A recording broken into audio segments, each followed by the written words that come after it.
Go to Pump Fake. Start this stream too. Soul the Reject. Soul the Reject. Come on. Give it to me. Come on. Alright, it's working now.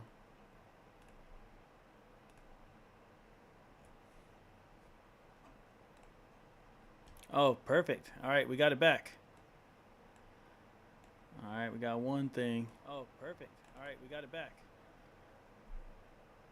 Alright, we got one thing. Oh, perfect. Alright, we got it back.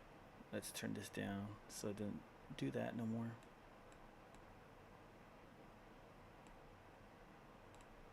Alright.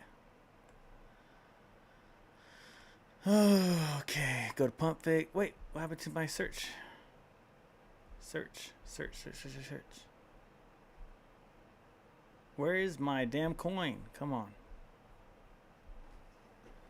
Soul the Reject. There it is. Damn. Start live stream on this Pump Fake. Pumpfake.com.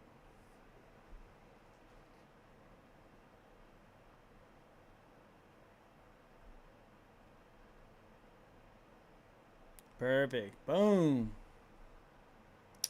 All right.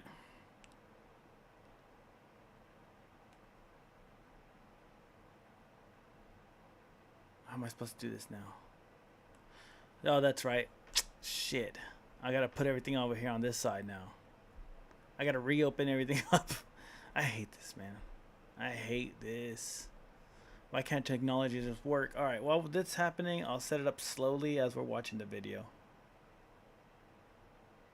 And I'll be able to open up chats right now in a bit. I can't see no chats right now. Uh-oh, this is super loud. Turn this off. All right. Let's go to Candace Owens.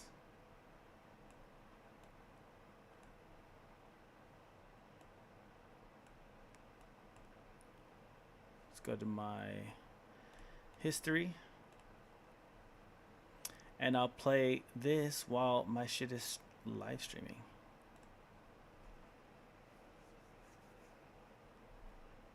By Alex Clark, who has a show over there on Instagram.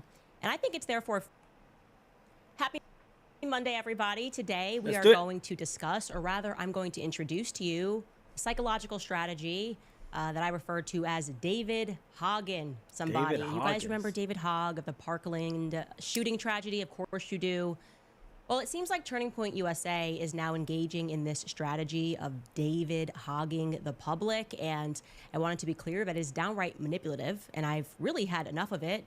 Frankly, what happened over the weekend is that their TP Action COO, Tyler Boyer, went on a little bit of an X binge. I don't recommend it, which was then highlighted by Alex Clark. How's my little favorite has a show over there bucker on Instagram. And I think it's I just saw it right fair now, for bro. us You're to hilarious, turn dude. our Stupid. attention back to them. Nice to be back. It's good to be welcome back. To Candace. All right, let's go to quick actions. Shout out to Resident showing up early. Let's go to just chatting for now. Just chatting. And then we'll put news plus Pokemon. So let me put it to you this way. I'll give you a different scenario.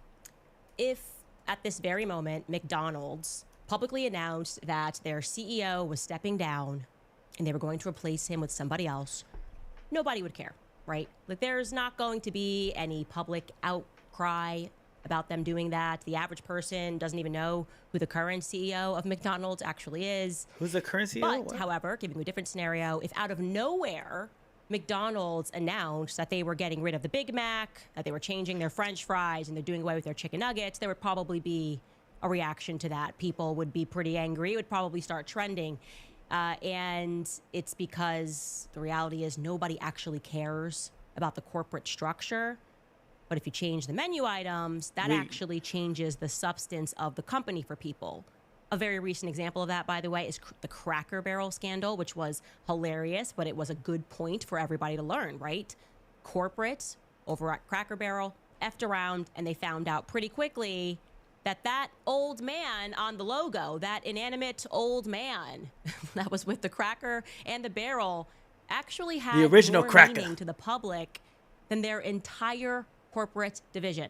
They were ready to just walk away from it all. All right, I got chat because now. They got rid of the old man and his barrel. Now, fuck that old man. raise I'm just this kidding. only to say that I have seen multiple political organizations within recent years. I got kick chat up Especially now when money too. starts pouring in, right? There's this like arrogance that sets in, and they start to All delude right, and themselves into then- believing that they're smarter than their customers, that they're smarter than their audience, so to speak. Now I right? got It's kick like the chat up magic too. is All right, actually we're all the corporate set, guys. structure. Audiences, I want to be very clear. Resident, how you doing today, brother? Will catch a vibe pretty quickly.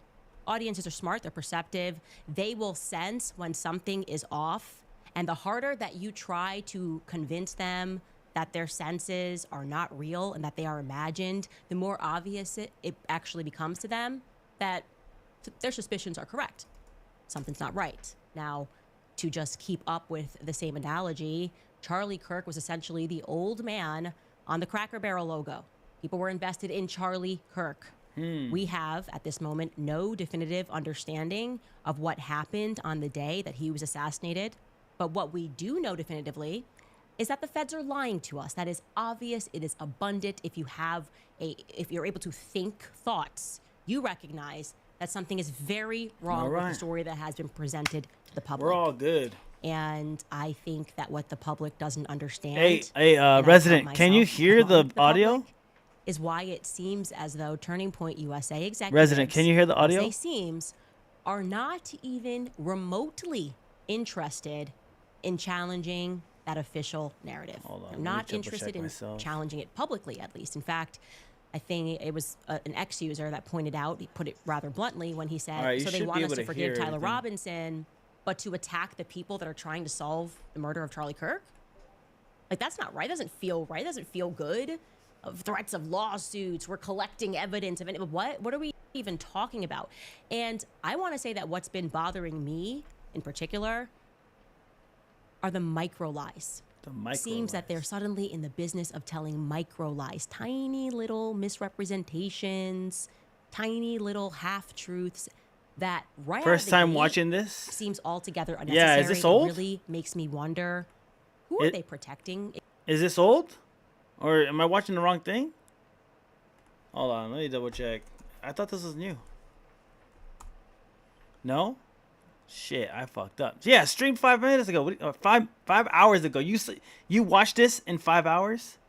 You're fast, bro. Oh, okay. I see what you're saying now. Okay, yeah. It's our first time watching it. It's our first time watching it. Yeah, it's super brand new. Protecting exactly. You'll see oftentimes they and other influencers will invoke Erica as the reason that it's not appropriate to ask questions. It's just brand not new, appropriate brother. While Erica is still mourning for you guys to ask any questions. And I'm just going to come back at you with some common sense. What sort of widow wouldn't want people to investigate the assassination of their husband? She has not explicitly said that. Yeah, I've watched but it. But the influencers are invoking. Dang! You watched it in less than 5 hours? Bro. I don't even think you want to solve the case. I think you just like watching Candace Owens, bro. I don't blame you. She's kind of bad, though. Right, they're invoking it's not appropriate right now for people to be asking questions. She came to That's heart. what I mean when I say they are David hogging us. Okay, you could also use another example. Somebody that was on the right, Kyle Khrushchev. All right, we can move on But then. We can move on from it. She's kind of hot. She's pretty bad. She's pretty bad. All right, we'll move on then. Since you already watched it, I don't want to bore you. We'll move on to the next thing. What the fuck? No. Damn, my boy is a fiend for Candace Owens. He's seen it. Exactly. Fine. You'll see oftentimes they and other influencers will invoke. All right, we'll leave your girl on. Jeez, just relax. Damn, bro. The gooning has started, apparently. I'll kill you, motherfucker. Erica as the reason that it's not appropriate to ask questions. It's just not appropriate. While Erica is still mourning for you guys to ask any questions. And I'm just going to come back at you with some common sense. What sort of widow wouldn't want people to investigate the assassination of their husband? She has not explicitly said that, but the influencers are invoking that. right? They're invoking, like, it's not appropriate right now for people to be asking questions. Yeah, when he gets shot. That's what I mean when I say they are David hogging us, okay? You could also use another example, somebody that was on the right, Kyle Khrushchev. What essentially When means I was is just that a when little big boy, my mom tragedy used to takes tell me place these and we crazy are all- things. we are She used to tell me my emotional, our daddy emotions was are an raw. evil man. Me She used to especially, I think tell this was me the he first time hated where me. But then I got a little bit I older and couldn't realized really she check was the my crazy emotions. one. I'm just now like moving out of the grief Fucking stage. really. There Oh will my be god. people that then will try to manipulate you, right? They will try to manipulate you by using that strategy of saying, well, it would be really That's wrong. a throwback, It would be bro. really wrong What made you go there? I don't even like Eminem like that, but I respect it. for you to look beneath this layer or to ask a question Damn, about that's a throwback, bro. And it would be Oh, an I'll kill injustice you. to Charlie Kirk's legacy, really. If you really loved him, then you shouldn't do this. I got you. I got you. Because the tragedy just happened. And they did this, David Hogg. You're not allowed to question David Hogg. Like, he suddenly became an authority. And no matter what he said, we were kind of told by the journalist that it made perfect sense and he should go to Harvard. And, obviously to the extent that anybody suffers and survives a school shooting, I'm with you. And hold on real quick.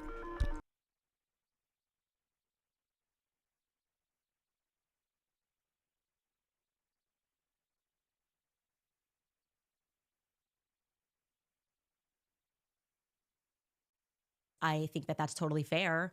But then when you go beyond that, it starts to feel a little bit like you're emotionally manipulating us and that you're actually trying to silence people who have valid questions or criticisms or concerns. That strategy, like I said, it worked on me in the beginning. I was definitely completely worked by it. And I was feeling like, even though I knew that they were telling white lies, that I should just allow it and to instead focus my entire attention on just unpacking the federal lies. But you know what? Over the weekend, I realized, actually, no. Lying, full stop, is weird. It's weird after a tragedy. It is weird after someone that you purport to be your best friend. You're so close. Why are you telling micro lies about that person? And actually, by exposing those lies, perhaps it will reveal a bigger picture. Because what would motivate it? What would actually motivate it? Now, I'll give you just one example here, and we're going to get into some stuff that's rather bombastic, if I'm being frank.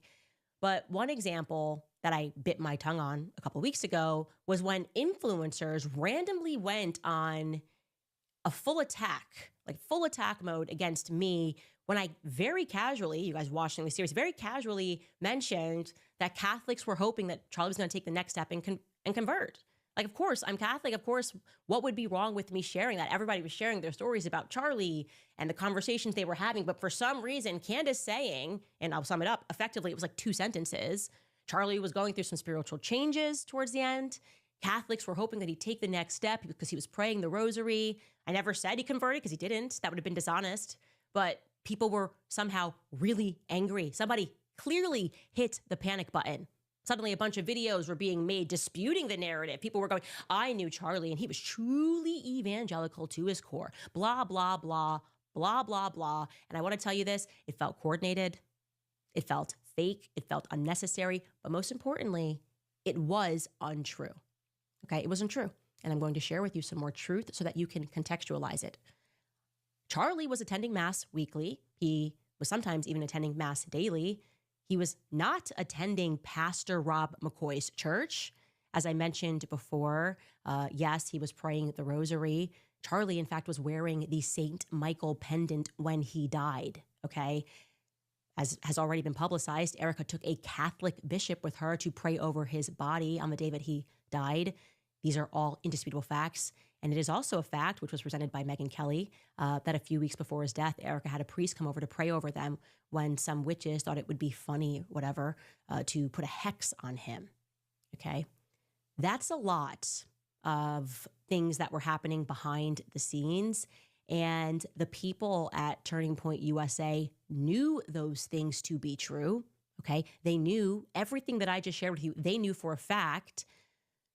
So I was a bit astonished when Andrew Colvett and Alex Clark similarly jumped in this inauthentic attempt to dissuade the idea that Charlie was softening on Catholicism. It read to me like just sheer hatred of Catholics for no reason at all. Here's what they said. I'll jog your memory. I want you to listen to this now in the context of all of the additional details that I just shared with you. Okay? Take a listen. Was he becoming Catholic? No, but he really loved Catholic Mass. He loved the ritual of it. He loved the beauty of old Catholic churches and the stained glass. And him and Erica would go sometimes. Yeah, well, Erica's a cradle Catholic, but she ended up kind of like me. I grew up Catholic and First Communion and went to Catholic high school, but then I ended up becoming a Christian in college through a Protestant church, through a non-denominational kind of more experience. It was actually Presbyterian, and then it was kind of non-denominational. And I think Erica kind of follows that same path. She and I share that. Also, by the way, I just want to draw attention to, she's posted a photo of her and Charlie and the kids in Mass before, and somebody in the comment section said, "Oh, are you guys converting?" And she said, "No, we just like attending sometimes." So she herself had said no. Yeah, publicly. and I think Charlie, one of the things, Charlie really hated worshiping in like a gym, you know, or some sort of kind of blank space that you just turn into church. There's no problem. He didn't have a problem with the act of that. He just didn't prefer it. And he loved, again, the ritual, the ancient, feel of a Catholic Mass, and the fact that everybody around the world that was worshiping as Catholic, he loved that. So he had some really big theological hangups with that. You can go check the videos out, him debating with Michael Knowles, in good fun. I mean, they were dear friends, but they loved kind of debating the whole Protestant versus Catholic thing. Now, given everything that I've shared with you, does that conversation register as like totally and completely authentic, or kind of trying to be like, yeah, no, like he loved the architecture of things, but beyond that, nothing was happening? Like that's not fully honest, and it registered to me like a cover up of sorts. And I was wondering, like, what are we exactly covering up? Like, I wasn't going Catholic gang, wasn't trying to bring back a 30 Years War. I was just sharing the communications that I had with him. And now I felt like suddenly so many people were racing to establish that his legacy was anything but Catholic, right? Like he was super de-duper Judeo-Christian.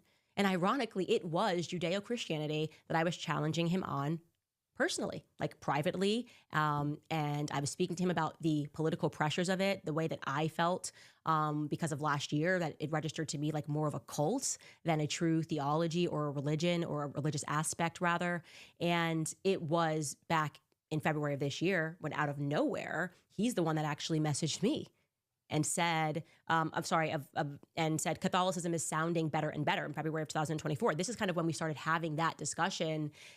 We should chat soon. Catholicism is looking better and better. Okay. I then offered back to him a chart just showing how the phrase Judeo-Christianity kind of is really associated with the dawn of the nation of Israel, right?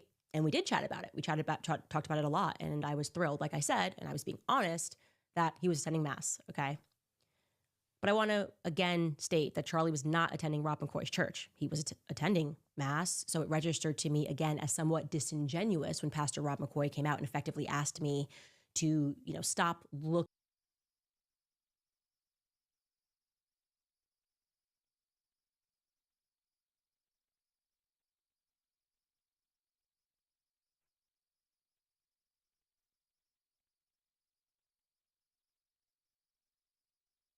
into. Oh, my bad. Thank you.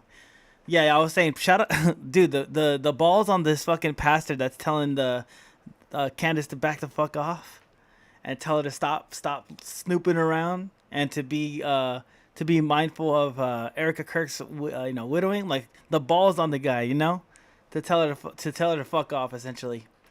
Like, this pastor, who's paying this pastor, bro? Dude, Charlie Kirk's pastor is something else, man. Did you see Candace Evidence yet? Not yet. Well, I saw the text message thread that I saw it on Twitter, where it was a text message between Kirk and I think one of his. I'm not sure who he was sent it to, but there was a thread saying like, "Oh, the Israelis are pretty much he's like not abandoning, but he's like, we got to move a certain way because they're getting mad that I'm putting Carl Tuckerson on, and then I was thinking about putting Candace in with Josh Hammer. Yeah. That guy. I don't know who Josh Hammer is, but I was like, oh, okay, that's the text. Is that the text I was talking about? I saw the text. I saw the text thread. It was like leaked or something like that, from what I remember.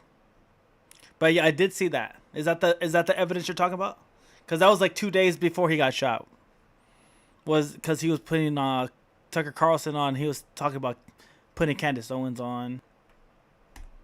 All of the things that had happened in the lead up to Charlie Kirk's assassination, or at least asking me to pause it rather would be more fair of an interpretation until the memorial, right? I'm going to jog your memory here. Here is what Pastor Rob McCoy wrote on his Instagram after I exposed the now infamous Hamptons meeting, which took place.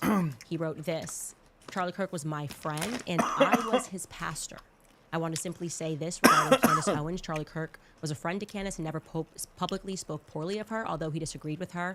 He never operated nor entertained gossip or innuendo concerning Candace. My only comment I offer regarding Candace is this: I only wish.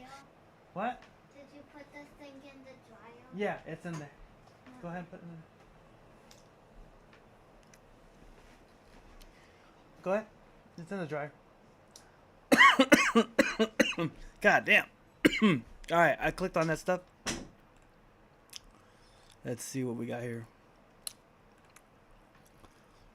Nonetheless, there are some people out there. I named Candace Owens because she's the ringleader here. Charlie Kirk's one-time colleague on these campus tours, who is now just basically spitting on his memory, desecrating his memory, just ghoulish behavior, trying to say that there was a pro-Israel intervention from Bill Ackman, who, yes, was there. Our mutual friend Seth Dillon, Babylon B, who, yes, our boy was Nick there. My name's been dragged up a little bit as well. Nick I was there the whole time. This was a small, they called it an influencers retreat. It was invite only. Charlie texted me in July to invite me. Damn. 35 people, give or take. By the way, not everyone on the same page on the Israel issue or on any issue. It was a very lively conversation, which is kind of Charlie's MO. He likes to have these big conversations. Literally, when he was killed, he was under a tent that said, prove me wrong. That's his whole thing. He likes to have open debate there.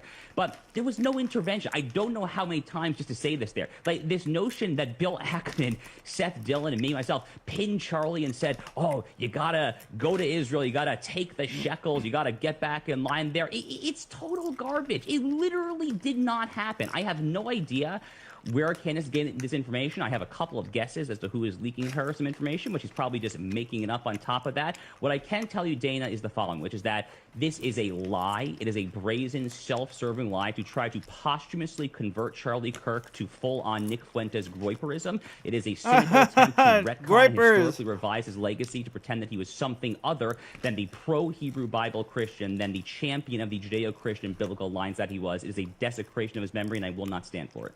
And all right. Let me click on that other one you just sent. All right. Let me go to my history. Oh, what? Nick Fuentes on the cat? Yo, my boy. My boy Nick. 2 weeks after Charlie Kirk was assassinated. Who is this? She's kind of bad. Theories are gaining traction online, pointing to She's kind of bad. Involvement. Israeli officials, including Bibi Netanyahu, her hair is have flawless. forcefully denied these charges. Well, somebody has fabricated a monstrous big lie that Israel had something to do with Charlie Kirk's horrific murder. This is insane. It is false. However, Tucker Carlson claimed Kirk confided to him that he was being hounded by Zionist donors and had lost a $2 million donation over platforming Carlson at Bibi? a TP USA event. Who's him? It's him. You talking about Bibi? A couple days before his death. Harrison Smith posted that he was told by someone close to Kirk that Israel will kill him if he turns against What lie did he fabricate? Candace Owens, of course, claimed Kirk was threatened at a private Hamptons meeting with pro-Israel donors, including Bill Ackman. Bill Ackman, if you would like to dispute that, I would love to hear what you say happened, because our sources and what we have, it's solid. And now, in a funny twist, even Nick Fuentes has now come to dismiss the entire line of thinking as low IQ anti-Semitism. And at the end of the day, she's just stupid and defines low IQ anti-Semitism. I used to think it didn't exist. I used to think that low IQ anti-Semitism is just something that Jewish people would say to counter the rising tide of Niggas are people fraud. acknowledging Jewish power. Now I'm convinced it's real. And it has a name. That name is Candace Owens Farmer. Low IQ anti-Semitism. The idea That's because Charlie she didn't Kirk drop the letter was thing. silenced for being about to go She said against she had evidence. Israel She hasn't is dropped just it yet. on its face, absurd and At this ridiculous. Now to get into the weeds, Candace, for her part, I should say at denies that that point she of the ever video. made that implication. Listen to this. Let's see. As you guys know, when I began investigating this assassination, at no point did I ever speculate that any other country was involved. I never speculated that Israelis were involved. So it was surprising, to say the least, that they're simply pretending that I did, pretending that I blamed Israel, pretending that I said Bibi Netanyahu killed Charlie Kirk. It is now, like I said yesterday, it feels like they are trying to get ahead of something, like they know more than we know. I don't know why you would say something or accuse somebody of saying something that they didn't. And not surprisingly, Iranian outlets have amplified these claims that Israel is behind the assassination to their audiences. We're now joined by author of the book Israel and Civilization, host of the Josh Hammer Show, Josh Hammer himself.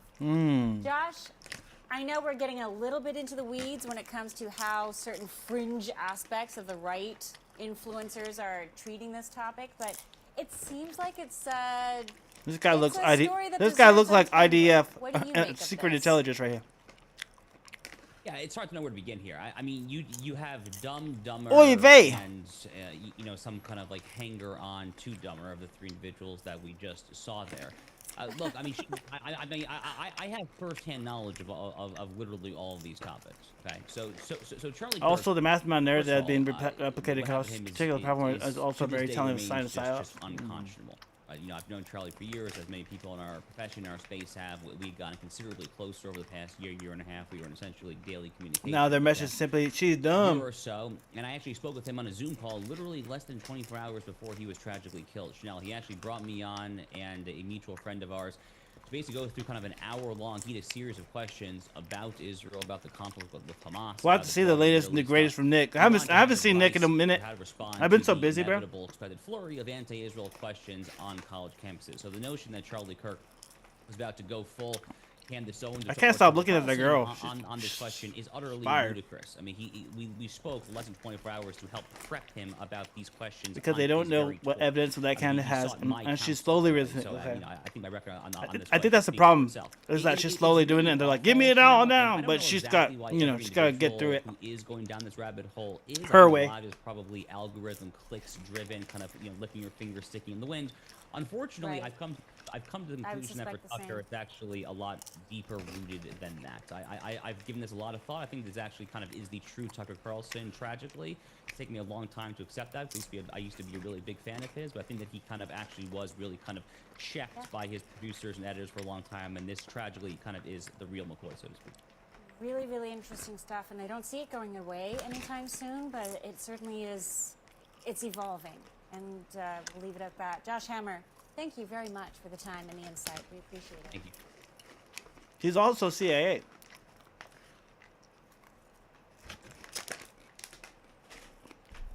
Tucker Carlson is CIA for sure. All right, let's go back to Candace.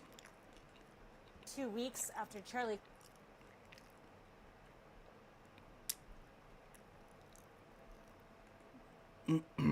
Wish that at this tragic time of mourning, she would be the friend to Charlie that he was to her. He would never have treated Candace or her family in such a way had, God forbid, this tragedy been hers. All friend loves at all times. Proverbs. Now, I want to be very clear. If Charlie was a friend of mine, I sure hope, if I was assassinated in front of the world, that he would raise hell to figure out what actually took place on that day. That's not being a friend. A friend is not someone who stays silent when lies are being told by the federal government. That's not a friend. Again, emotionally manipulative. The family can't have you finding out who actually killed him. The family can't have you looking into those things of who was pressuring him behind the scenes. That's not good for the family. It bothers me. I have to be honest with you. That bothers me. I don't even like that, to the untrained eye, he's kind of representing himself or representing Charlie as like a current congregant of his church. I feel like a lot this year I have been feeling as though these pastors are just not as honest as they should be, right? Is that the vibe? Like a lot of pastors are not really so to make you think that he's on your side. The truth is what I would say. That's why. So we should zero in here on Rob and what his motivations might be, right? Why did he decide to post this after I revealed that Hamptons meeting?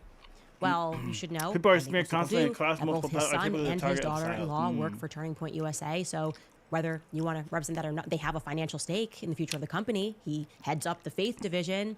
So Charlie's faith and what direction it was going into would actually matter.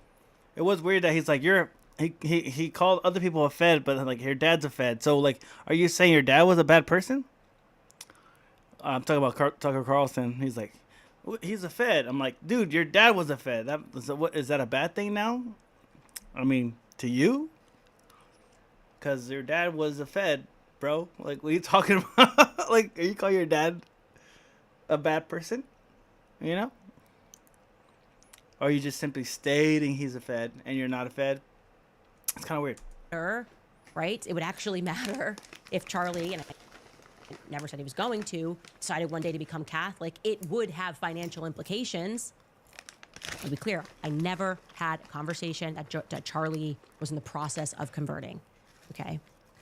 But Rob in particular knew for an absolute fact that Charlie was done with Israel bullying him. That's what bothers me so much about this man.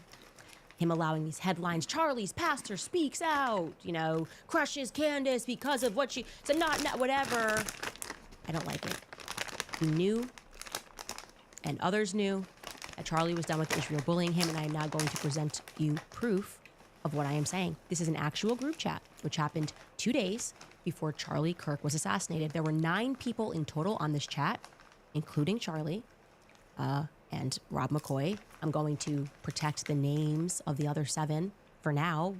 To be clear, I might actually release a name every day this week, but I want to show you this because suffice it to say, Rob McCoy was on this text thread, and I think it helps contextualize him as a person, in my view, that he would attack me for telling the truth about the pressure that he was facing.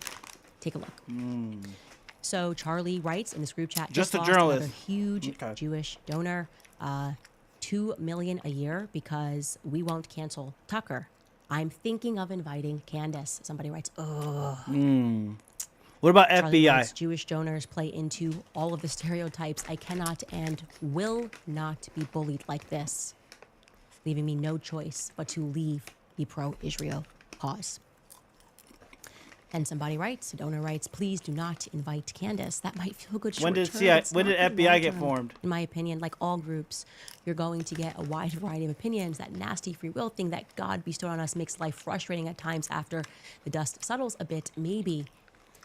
So again, this is 48 hours before Charlie was assassinated. mention of employment or He was very affiliation. clear and he was very explicit, and he did not back down. Not in that Hamptons meeting, which they're all lying about, nor in this text thread. I'm not going to reveal the names of the other 7. Actually, you know what? I disagree with myself 4 seconds ago. Let's just throw in Josh Hammer for funsies. He's on this chat, okay? Hold on. So what are we to make of that? Okay, now that I'm showing... Hold on. Let's see if we can find something about it. Damn, this popcorn's so good. Fucking love this popcorn. Hurry up, YouTube. Damn.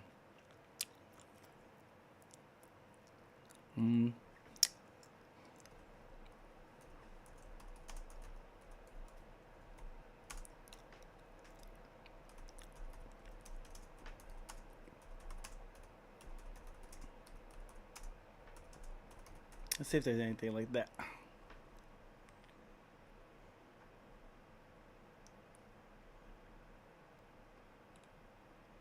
Regard to he's so capable if he drops those words. 100%. He's gonna get a bigger, wider audience. Which I think, Pat, to be honest with you, I think he's slow. I haven't heard it out of him, and by the way, and he said it respectfully to you. When it comes to all these other people, he has all these opinions, and it's a war. When it comes to you and your name and what you're doing, and he knows this podcast. It's a lot of respect, and he gives respect where respect. I just want to see the receipts. I don't know who these people are. Tucker, I mean, you have the receipts right there. Rob just showed us that with Candace, he said he had no idea. He had no idea. Zero idea that his dad was a part of the CIA or involved with the CIA. And then Rob gets a clip from, was it June 2024? Where he says he knows his dad was a part of the CIA. So, from what I just saw, he got caught. lying. He's blatantly lying about it. And it's like, listen, say what you want. And I think you made this point yesterday. You don't know about who's this kid, this young kid from Chicago and all this stuff. He's done his research. Tucker knows exactly who he is. He knows exactly who this kid from Chicago is. And he does, like I said, he's made a point. Tucker and Candace, Candace a little bit later than him, but Nick has been having this stance on all his positions haven't changed. His Trump position has changed because Trump has changed some of his promises in Nick's eyes, but he has been this guy from the beginning, from a very young age. He hasn't budged, and you know the proof is in the pudding.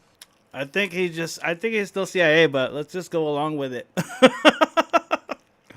It doesn't matter fuck Tucker Carlson right now. You this and this has nothing to do with him. You that the conversations were real. I want you to reflect, and it took me a lot of patience to allow the lies that were being woven and the misrepresentations of people that were pretending. I still think his dad's CIA. I'm not gonna lie. I was just high on lying about Charlie and the pressure he was under, the attacks that not just me, Tucker Carlson, Megyn Kelly faced for trying to stand up and tell the truth. But about we'll find what out. Charlie was actually going through. A narrative. Why are you hearing it though from me and Tucker Carlson and Megyn Kelly? Isn't that weird? You got people that are hosting a show. Have they, in like one honorable thing, come out and said, like, you know what?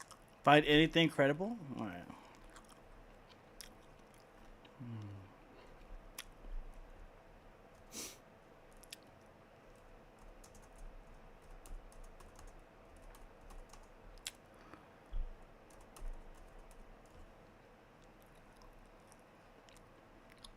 Where is that?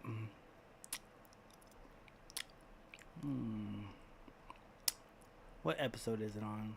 Because he says it. I didn't know my dad was fed, but I guess it was something like that. This one? Is it this one? They were talking to each other. I think it was...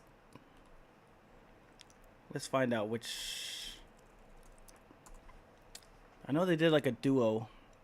And they were talking about Nick Fuentes for a bit. Well, I keep saying father, that's why.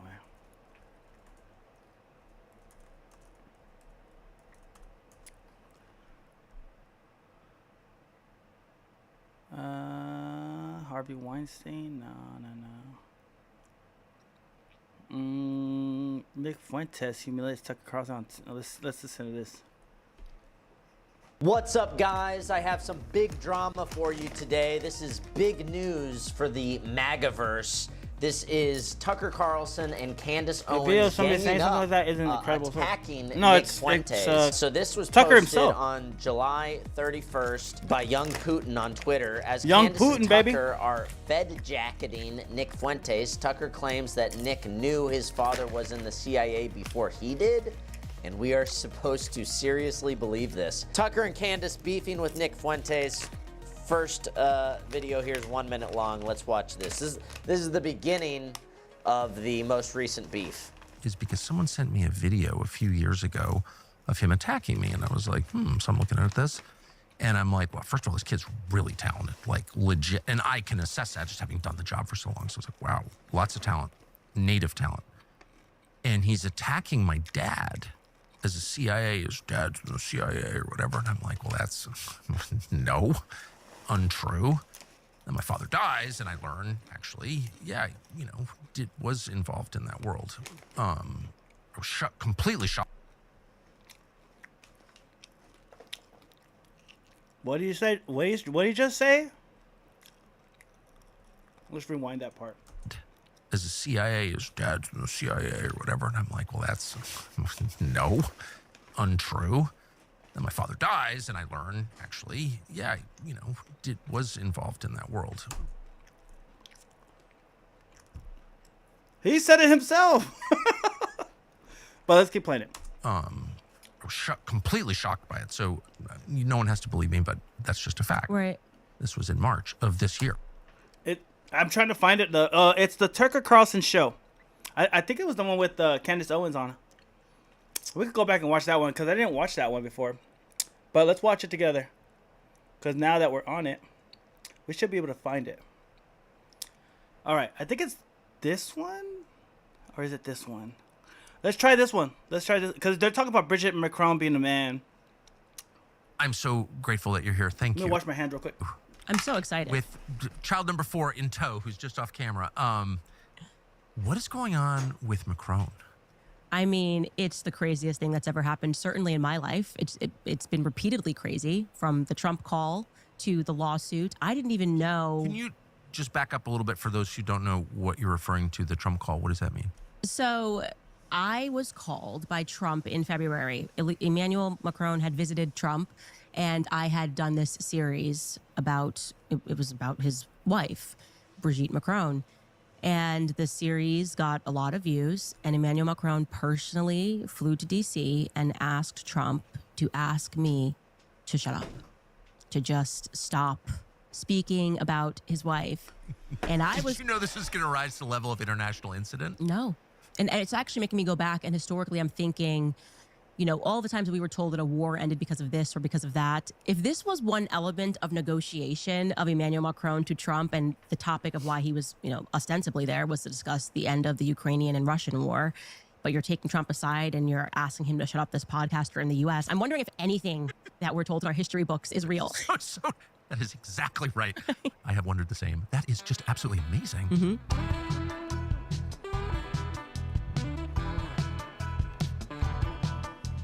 I'm not even sure if it's this episode.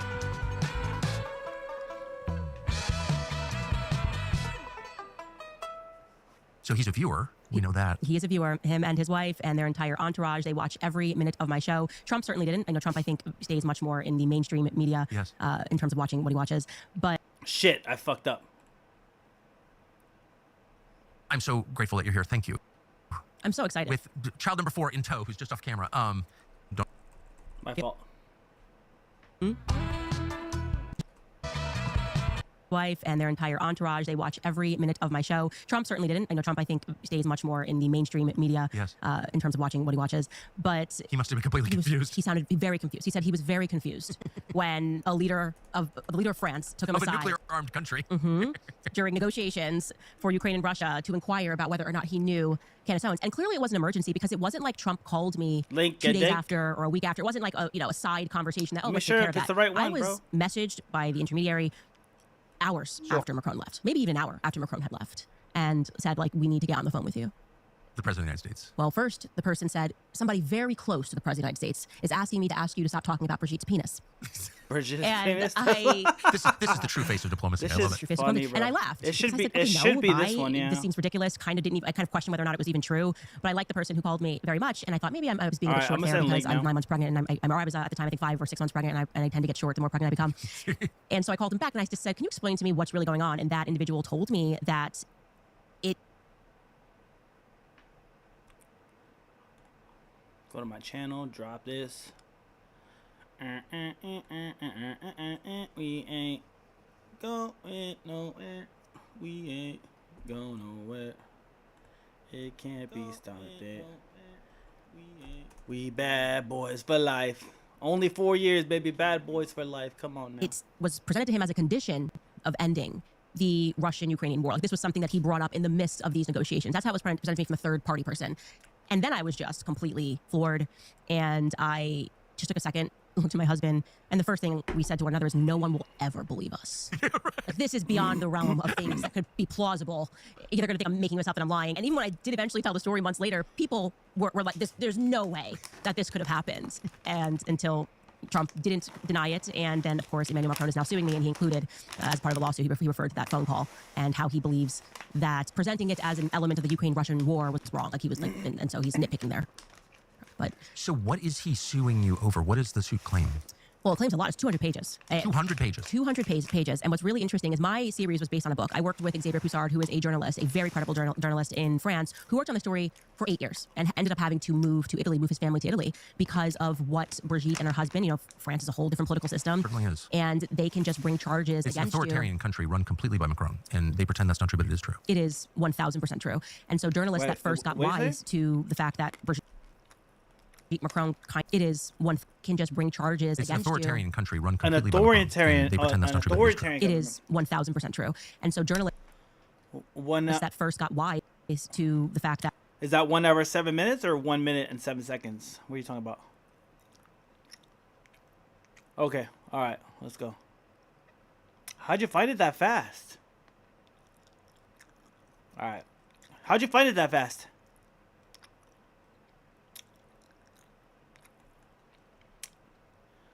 I'm an investigator. I have my way. Nick, just tell me, bro. You fucking used AI or something? You say that like your biggest critique is that America's being controlled by Israel. Then you have Dave Smith, who's been such a sound voice. And by the way, opposite experience with Dave Smith. I have my podcast. He's a fantastic human being. I judge Dave people. Smith is one of the nicest people. You're a fed, bro. So You're I a judge people fed. according to my experiences with them, and so Nick is being judged according to my experience with him. And but like, what is this? I don't get Where it. does I don't the funding understand come it. from? I probably shouldn't even say this, but the only reason I know who he is because someone sent me a video a few years ago of him attacking me, and I was like, so I'm looking at this, and I'm like, well, first of all, this kid's really talented, like legit, and I can assess that just having done the job for so long. So I was like, wow, lots of talent, native talent, and he's attacking my dad as a CIA, his dad's in the CIA or whatever, and I'm like, well, that's no, untrue. And my father dies, and I learn, actually, yeah, it was involved in that world. I was completely shocked by it. So no one has to believe me, but that's just a fact. Right. This was in March of this year. And I'm like, well, how the hell would this child from Chicago, my dad was 84 when he passed. Like, who's this guy know my dad is? And like, he's in intelligence. How would he know that? And Wait, so that was his critique of you because I didn't see it. yeah, someone just sent me this video, and it was like, you can't believe anything Carlson says because his father was in the CIA, and he's a CIA working on behalf of the CIA. Well, I mean, I think it's pretty obvious, and I actually feel emotional in my anger towards CIA. And I think that comes out on the air quite regularly. Right. And so the idea that I'm working for the CIA is like deranged. Well, if it helps, he said I'm funded by Russia now. Since the interview, he then did a thing and said I was funded But by you Russia. would be So, a lot more likely to take Russian money than I. It's hard to hear the truth sometimes, brother. It's all right. Take a second. Okay. No problem. No problem.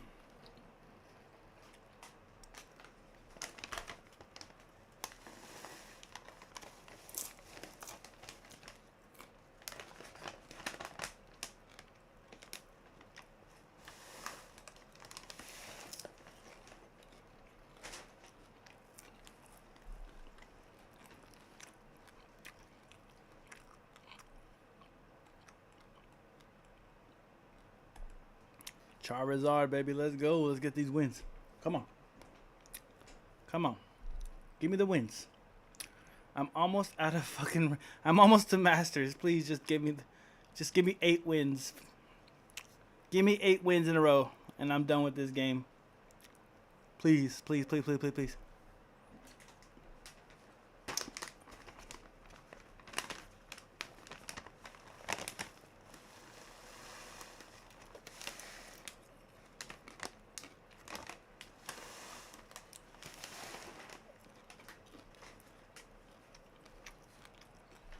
Let me be done with this game.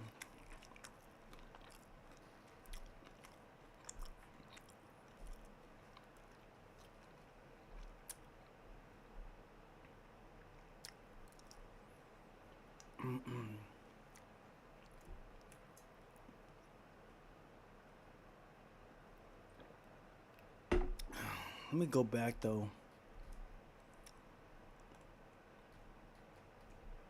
And I would be the.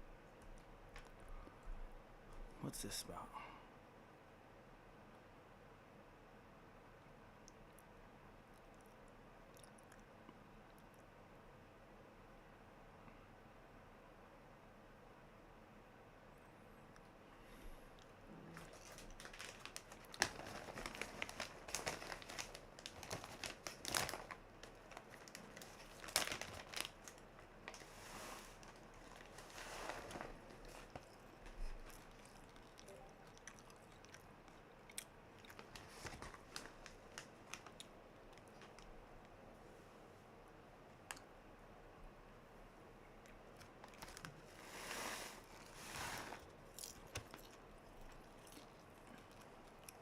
I'll take the win. Fuck it.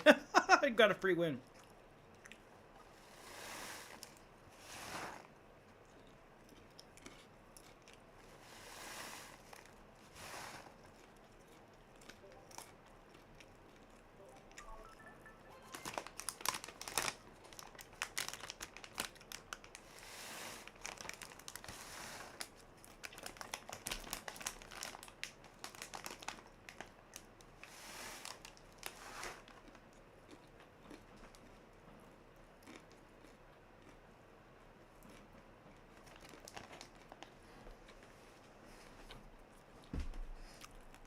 Right. And so the idea that I'm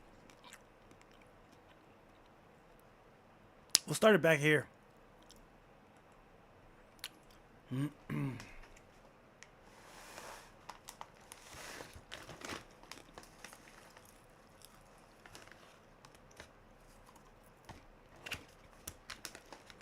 right. I started back to where they start talking about Nick. All right. This person, but somebody else is obviously pulling the strings. That's a fascinating observation that has never occurred to me that the theater kids have taken, like literally. Yeah, the literal theater kids. That's just, here's your next role. You're going to be president. So, speaking of theater, I just hesitate even to ask this, but because I mean, it just opens up all this stuff I don't want to deal with. But you just interviewed Nick Fuentes, or had a conversation with him. What did you think of that? What do you think of him? I mean, I can tell you my experience was entirely fraudulent with him. I never interview people as a gotcha interview. It's always just that he was making the rounds. He's been around for a while, and kind of his story.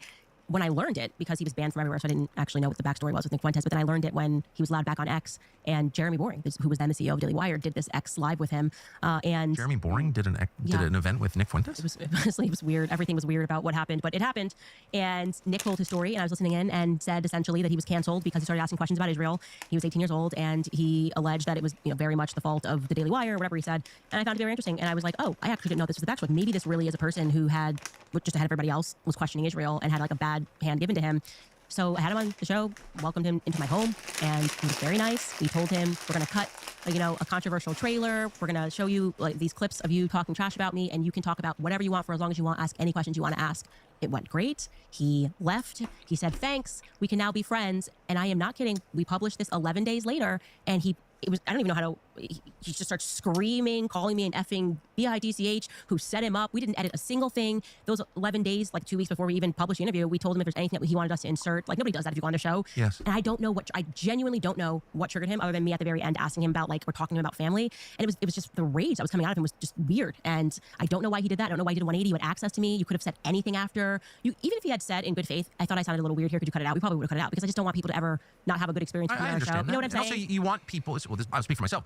When I invite someone on, especially just to hear their views, I want them to be able to express what they actually think. Right, exactly. And you decide what you think, and you decide how to express it. I mean, that's like a basic human right. Yeah. And so I'm not here to trip you up into saying something you don't mean. I want to hear what you do mean. Yeah, exactly. Right? So, and he told a story. He did all of that. And apparently then, and I don't know if it was driven by insecurity. He didn't know how his followers would take the interview, but he just did a complete I don't know, bro. lied to his audience, pretended that he was surprised he was behind a paywall. We spoke about him and how we were going to release it. He said, great. I mean, it's a totally... Maybe they don't know he's a bad. bad. And I didn't listen to other people say that Nick was a bad person. I didn't care about what happened when he was 18, 19, 20, 26. I sat across from a person, had a conversation with him. He behaved one way in person and then put on a show for the internet. So I actually can say my experience with Nick Fuentes is that he's a terrible person and a terrible human being, because why would you do that? There's no reason to do that. I agree. You could have come back onto the show. You could have had the beginning of us discussing various topics. I think in many ways, whatever happened to him when he was 18 may have stunted his growth, meaning that he now is responding to the internet, which is filled with people that don't even use their real names, right? So really, truly, the irony of it all is you could just be like the IDF soldiers just pretending to be his supporters, just getting him to say whatever you want because he's going to do whatever you say. But it was strange. It was totally strange. It made no sense. And does he have a family or a normal life? I asked him about that. He comes from a 2-parent household. That's what he told me. No, does he have his own family? Does he? No, he's not married. And I just offered to him, I was like, I think these are things that you learn when you're married. And he just was vicious about it. And, about women what? And don't tell me what to do or whatever it was. And it was very informative. God. Like, Come I on, said the hurry exact up. same thing to Andrew Tate months earlier. I had him and I said, you should get married. Here's why. And of course, Andrew Tate did not react like that. He told me what his hangups were about marriage. It was just part of two people communicating on a show. But for whatever reason, like, goddamn fucking computer, bro. He saw this as like an attack, even though. Interesting. Yeah, it was weird. It was That's totally a weird. tender spot. Well, okay. Has it occurred to you that? And I just want to say, I haven't watched a lot of Nick Fuentes in my life at all. But when sure, I've seen buddy. him, He's very a fucking talented. #1 Like, fan. Just as a. Well, let me say this: as One someone who's speed? talked to cameras his whole life, it is very hard.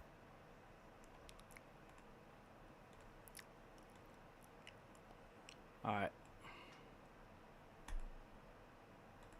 To sit and just like riff for 20 minutes. And I think it's an amazing skill, and he has that skill. But I also have noticed that his targets are all people who are sincere, non-crazy, non-hateful opponents of neocon politics. Right. So you have to kind of wonder about that. So Nick Fuentes is like, oh, I don't like the neocons. But then his targets are J.D. Vance, Joe Kent. He got involved in Joe Kent's campaign with a super. Oh, yes. You, me. And it's like, What is that? Dave Smith.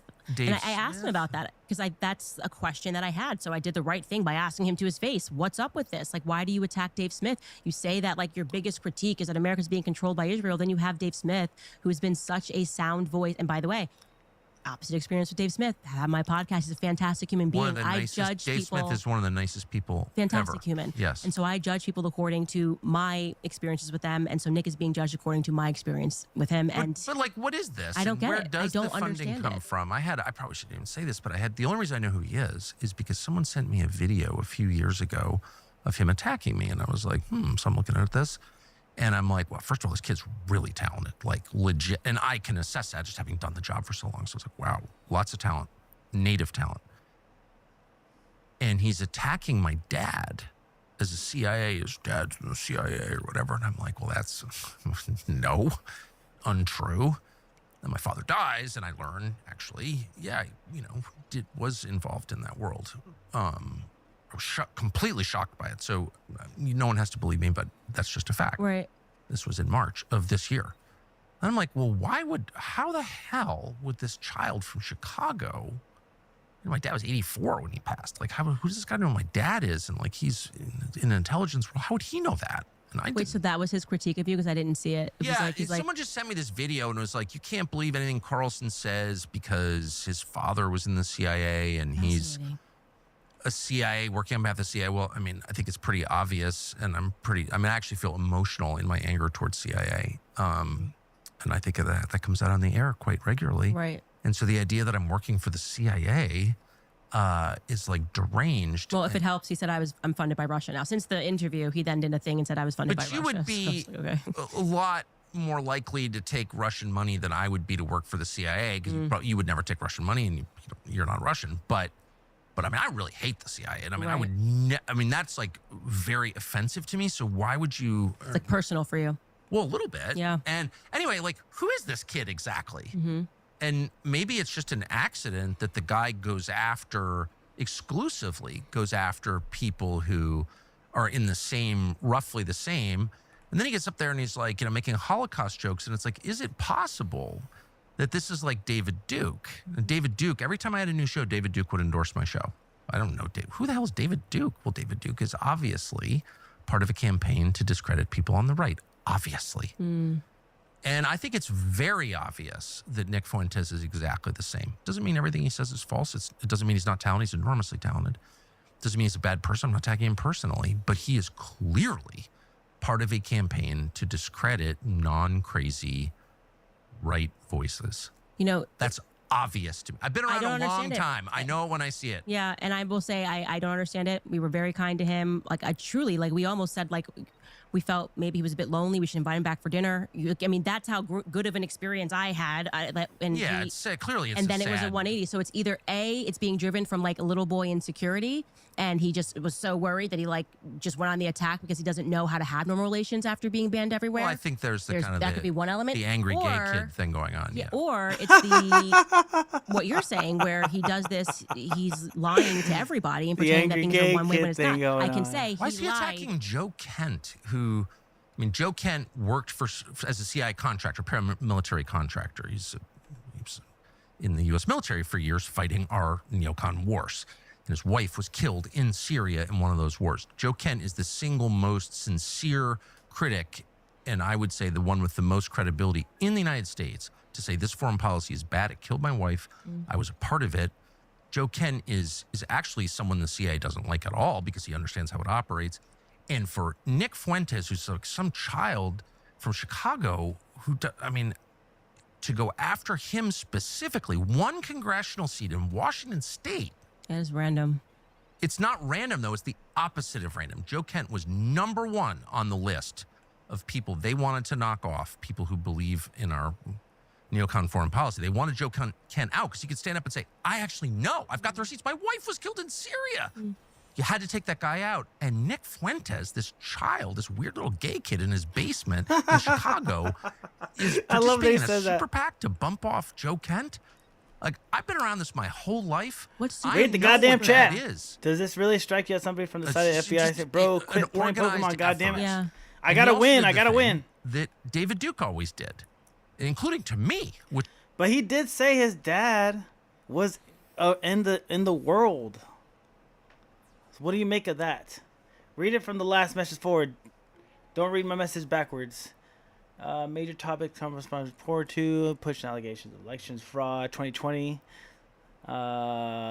Report COVID-19 coverage, health, conspiracy, false red flag, great replacement ideas, culture, commentary, controversial language, offensive remarks. I mean, but he did say his dad was in it. No, did he kill me? You motherfucker, he killed me. I don't know. I don't know.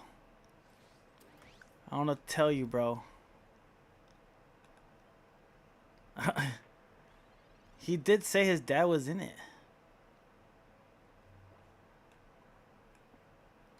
Oh no, I'm gonna die. He said he found out that he was, and who is to say the psyops didn't create a narrative that has him fully believing it. Dang, he just beat me because you didn't let me fucking finish this damn game. Fuck, man. Fuck. So you're saying that the psyop made it so that Kirk, do you fuck your Pokemons? I mean, apparently I do, because he just fucking got fucked over right now. Apparently I do, because I let you let him die. So I fucked over my goddamn Pokemon right now. He said he found out that he was. And who is to say the psyops didn't create a narrative that was him fully believing it? So you're saying the psyop on Tucker Carlson had him think his dad was CIA? It's very, dude. What? No. You're saying that the journalist that he was, that has information, his dad knew information, right? He was a journalist. How to get the information? Because his dad was part of this world, he just said. So I feel like he's telling us like he was fed this stuff. I'm going to find out exactly what conveyed to Tucker Carlson that made him think that. I mean, it was a video. He said it was a video. Let's go back to that spot. He said it was a video that he saw, right? Something like that. Hold on. Let's see. And so Nick is being judged according to my experience with him. And but like, what is this? I don't get Where it. does I don't the funding come from? I probably shouldn't even say this, but the only reason I know who he is because someone sent me a video a few years ago of him attacking me, and I was like, So I'm looking at this, and I'm like, well, first of all, this kid's really talented, like legit, and I can assess that just having done the job for so long. So I was like, wow, lots of talent, native talent, and he's attacking my dad. As a CIA, his dad's in the CIA or whatever. And I'm like, well, that's no, untrue. And my father dies, and I learn, actually, yeah, was involved in that world. I was completely shocked by it. So no one has to believe me, but that's just a fact. Right. This was in March of this year. And I'm like, well, how the hell would...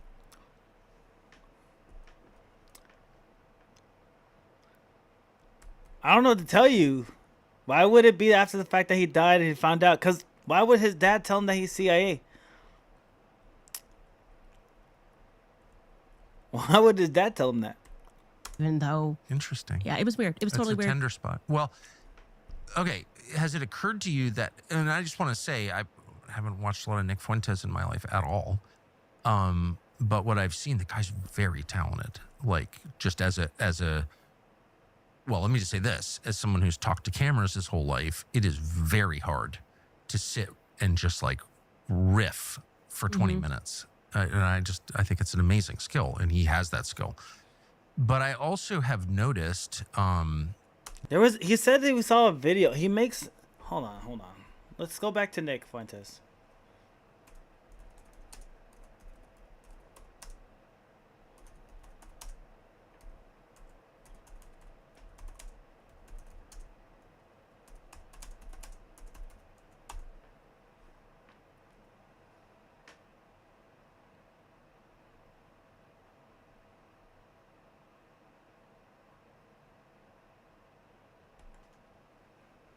What? So this is what? This is Tucker with Candace Owens, where they talk about Tucker finding out that his father was part of the CIA. Oh, okay. Go for it. Play this clip.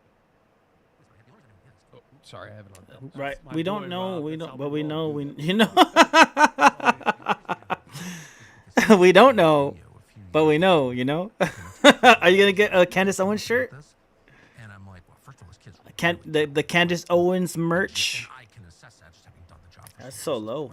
Lots of talent, native talent, and he's attacking my dad as the CIA. I'm already wearing it. Oh, you gotta send. You gotta.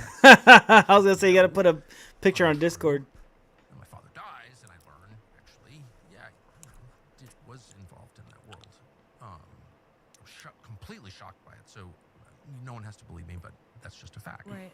This was in March of this year.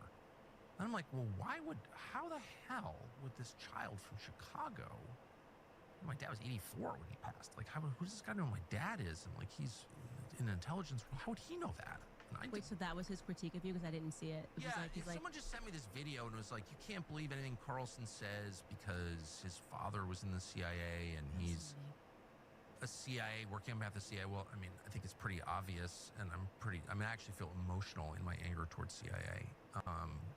And I think that comes out on the air quite regularly. Right. And so the idea that I'm working for the CIA is like deranged. Well, if it helps, he said I'm funded by Russia now. Since the interview, he then did a thing and said I was funded by Russia. But you would be a lot more likely to take Russian money than I would be to work for the CIA, because you would never take Russian money, and you're not Russian. Did he just say what I think? Yeah, go back 5 seconds. I mean, that's go like back CIA, what?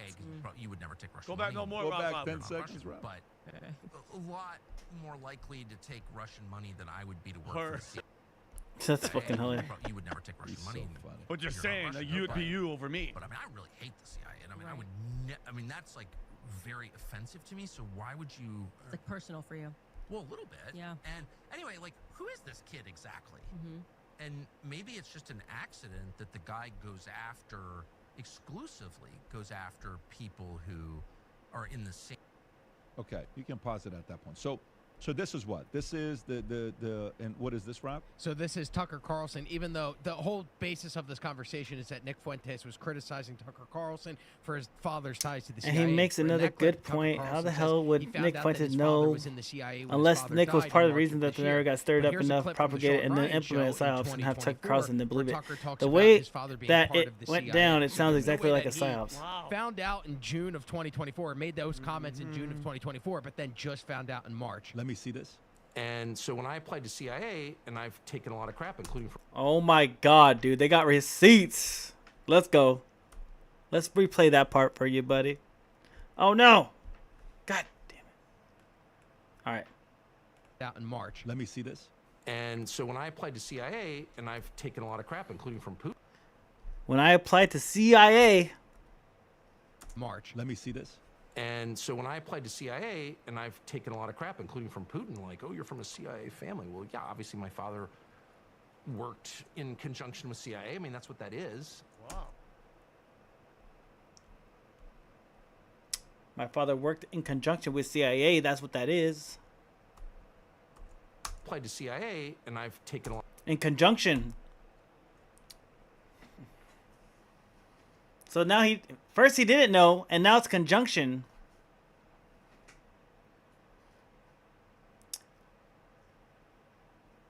First he said he didn't know at all. And I guess he was a part of that world. And I found out about that after.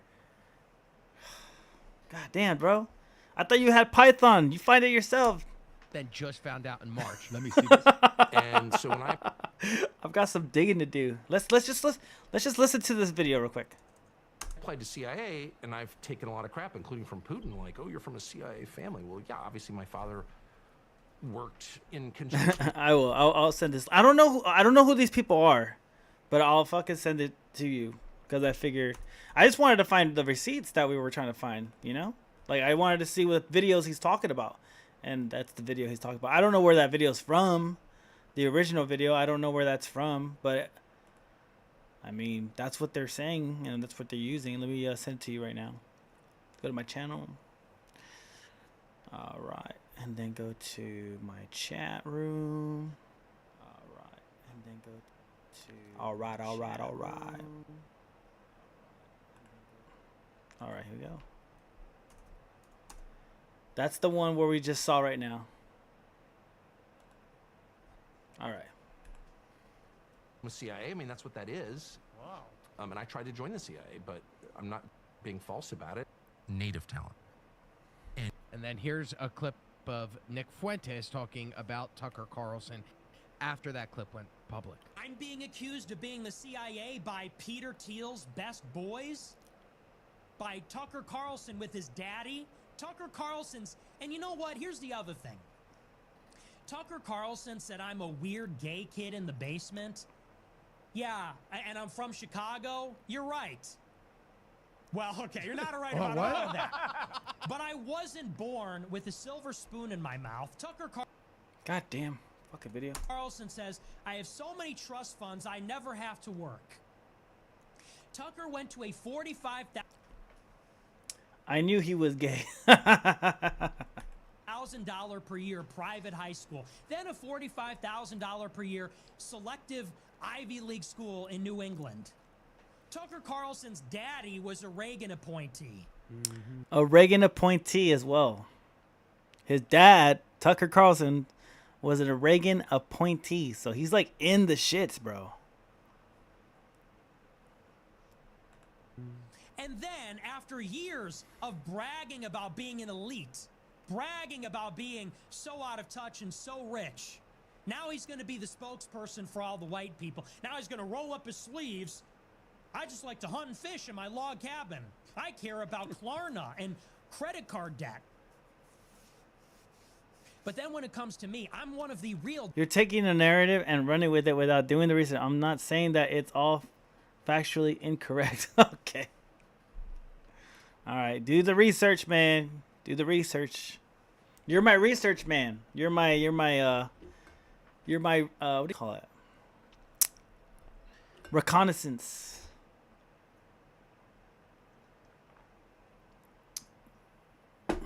You're my reconnaissance. Disaffected white people. You want to talk about me and them? I am them. He says Nick Fuentes is leading all of the disaffected young white men. I am a disaffected young white man.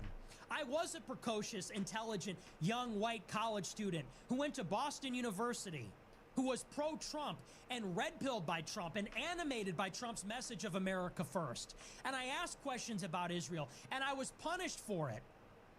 I did it years before Tucker Carlson started talking about Israel last year. And I sacrificed, and I was targeted by the ADL, by the SPLC, by the federal government, by the conservative movement that both Candace and Tucker were a part of. Candace and Tucker had nothing to say about Israel until it became unavoidable last year. Not popular, but unavoidable. What I'm saying is that a lot more backing reason to believe that he's not alongside Candace as well. Megan and other people are being smeared. Yeah, okay, for sure. I do believe you that Megan and Candace are being smeared. For sure. I believe you. I agree. Two things can be right at the same time. Meaning Tucker Carlson's CIA and Candace and Megan are getting smeared.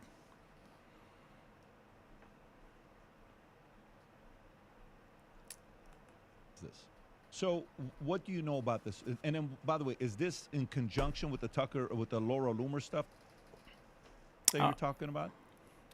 I did not see the Laura Loomer stuff. Hang on one second. Because Laura Loomer, Pat, was kind of going after... Who sent that thing in the group text with Laura Loomer and Tucker Carlson? Humberto, I think. Oh, okay. It's possible. It's just not probable. So what do you see? All right. Should we return back to the Candace Owens video? Since we kind of figured that whole Tucker Carlson thing out for now. And then you can do your research. All right. We'll come back to that when you get your research done, and you can let me know what you think. All right. The Ebony Batter herself. Let's go. A couple of these donors who made his life a living hell over the last couple of weeks. Why haven't they done that? But did I make my case a little bit stronger, Resident? That whole time. A little bit, just a little bit stronger. I'm not saying I'm right. I just say it just a little bit more probable. Yeah, no, that certainly does paint a bit of a picture. Yeah, when the guy says it himself, it's crazy. All right. There's also a rabbi in that chat. Like, why hasn't anybody made that move to at least say, to vindicate what I have been saying about what he was going through? That registers to me. And only because I saw that clip a while back and I bookmarked it. Hey, what's up, motherfucker? Say it proudly. A lot of motherfucking drama, it seems like. Sometimes I don't know what to believe. Well, we just figured out Tucker Carlson, his dad is CIA for sure. Well, affiliated. He was Reagan appointee. So, and then Resident Evil was defending Tucker Carlson. So I had to show him the clip saying, like, no, this is real. So he's Resident thinking is a psyop for Tucker Carlson. So he's going to go and do research now to figure that out. But that's where we're at right now. So we're coming back to Candace Owens' original video. There is nothing definitive. You were told Nick Fuentes was appointed by Ronald Reagan. Yeah. So he's going to do his Resident's going to do his duly research and then come back on another stream and let us know what he finds. As very Can't trust Mother Tucker. Damn, Resident. Hey, Resident, you gotta clear your boy Tucker Carlson's name, man. You better come back. You better come back, bro, with some good research saying that he's not a Fed, bro. Cause me and motherfucker are saying that he is, bro. Me and Kick Chat are all about it, but it's all good. We'll figure it out. Very suspicious. I'll get you the answers. Yeah, it's suspicious to me. All right.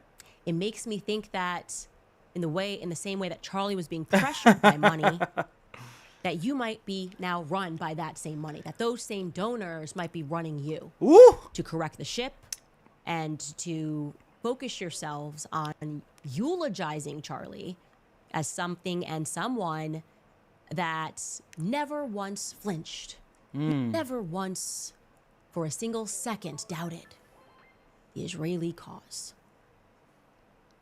Now they want us to suddenly believe the best way to honor Charlie is to shut up, the exact opposite of what he quite literally laid down his life doing. Answering questions, turning point. Answering the questions is what he was doing in the second that he died, okay? And we all are feeling spiritually the same way, so I'm just going to say it. They're not grieving right. It's not up to us to decide how people grieve, but I will say unequivocally that you shouldn't grieve by lying or by gaslighting. Is that fair? Can we all agree? You should not grieve by lying and gaslighting the public. They want us to believe that the only way that we can support and honor Charlie's legacy is by donating our money. But it would not be supportive for us to try to figure out who killed him and why. All I can say is "Uy vey." Say it proudly. Trust the feds and excuse their little half-truths that they're telling along the way. Now, on that point, the nose people, they keep trying to make it seem like it's completely normal that 4 minutes after Charlie was shot, someone on their team nervously raced to grab the SD cards, specifically from the camera that is behind Charlie's head. And that was because during that time, I think it's like trying to make it normal that his instinct was to stand on Charlie's chair to actually violate a crime scene, but also to mysteriously just grab the SD card out of the camera, right? Not only are they pretending that that was completely normal, but they're also presenting it as though it was a heroic act. It was like a forthright, clarified act to do in that moment, and that anyone who uses their own eyes and sees it as maybe a little bit suspicious are just in the business of spinning conspiracies. Now, that's exactly what was communicated by Andrew Colvett when he sat across from Tucker Carlson, who was hosting Charlie's show. And gratefully, Tucker Carlson instantly responded with a much more sensible approach. Take a listen. By the way, just one other conspiracy theory I just want to snuff out here. One of our dear friends that literally from the very beginning started with us and loved Charlie like a brother. He grabbed the SD cards out of the camera afterwards. And there's all these conspiracy videos about, like, why did he grab the SD cards? Well, first of all, they're in the possession of the FBI. Okay. It's not like he took them and like ran off with them. Second of all, I asked him personally, I said, why did you do that? And he looked at me and this was his answer. He said, because I know people can be evil. And he did not want that footage being grabbed by somebody. There was videos of people after the incident going and stealing hats off the table. I mean, so I'm so grateful he did that, and that was his instinct. He's like, I'm depressed to know that was why I did that, but I knew that I had to protect that footage because I wanted, I mean, you know, you're recording in like 4K, you know? And so I'm so glad he did that. But Charlie knew the existence of evil. And well, so, can I just say, yeah. I think that people can feel the existence of evil, and that just to put in a sympathetic word for people who are trying to make sense of this and coming to the wrong conclusions. Well, Candace just said describes exactly how psychological operation works. They paint the picture. Intent. I think they don't trust the authorities. They have every reason to feel that way. Let me do my I know turn that real quick. for a fact. Not the Trump administration in general. Like, yeah. We're not. You know, there's been a lot of lying, and it's corroded the trust. That's not their fault. Actually, they're the victims That's a of good it. point. Thank you for saying that. Yeah, thank you, Tucker, for saying that. And this is the reason why Tucker is so big, because he has this perspective. He understands like what the average person is thinking here, and the average person looks at that and I think it's shady. And, you know, saying that there was this heart-wrenching moment where you were worried because people were stealing stuff on the table, but also you took the SD card out and not the very expensive camera, which is if you were worried about stealing and theft, maybe you would take the camera. But more importantly there is he says that the feds, that he gave it to the feds, right?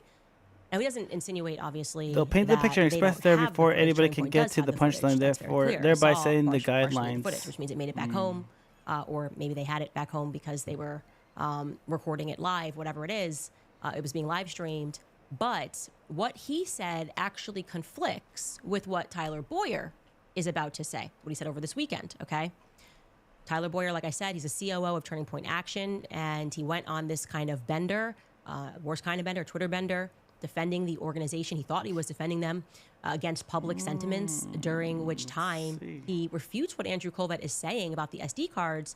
Andrew says the Turning Point employee was worried about theft, but Tyler says that actually he was instructed to secure the SD cards before the campus went onto lockdown. Now here's the tweet, so I can show you that. Somebody said, rightfully, emotional manipulation and falsely equating scrutiny as some form of hate speech is not going to work here.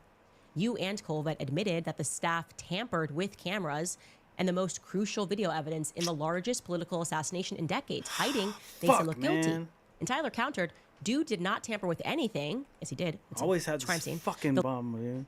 Law enforcement officers asked them to turn them over immediately so they didn't get lost in commotion before they took everyone into lockdown. Now, that is just not true. That is not true. What Tyler is saying is not true. I spoke to that Turning Point individual, fucking gay, dude. as I told you, and he never once mentioned that police officers. Clowns, I explicitly asked him, why did you take the SD cards out specifically of the camera behind? And fucking hate this damn game, man. He's fucking always winning, dude. I fucking hate that goddamn sounded deck. more like what Andrew Colvett said.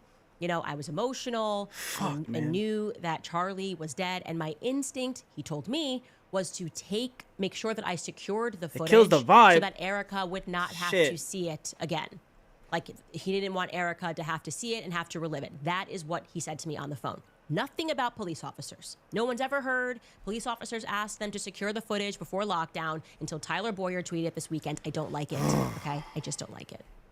Now, to be fair, Tyler is making it clear that he is responding to all of these tweets or X's, whatever we're supposed to call them, because there have been people, he says, that have flat out accused the organization of having a hand in Charlie's murder. He doesn't share when or where exactly that happened. I think people feel nobody wants to come and hear you flip out. That's why they come last time. I haven't read anybody that's explicitly why are you scared of the crash out, bro? Of murder.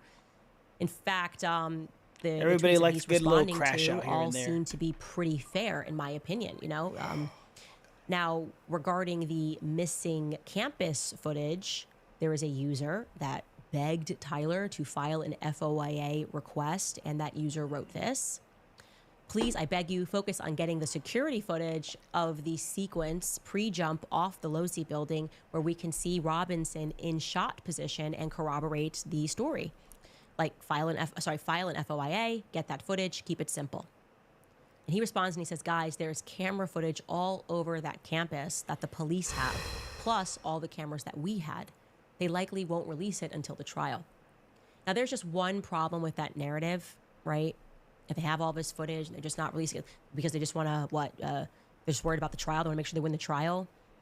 What's wrong with that narrative is the manhunt that took place. The trial's a fake. If indeed they have tons of footage from all these different angles and some of it in 4K, which they do, this is why we've been saying the more crash out, the more cursing. And the first time that footage should have been deployed Say it proudly, was during I know. the 33-hour manhunt, right? Why didn't they release more footage at that time?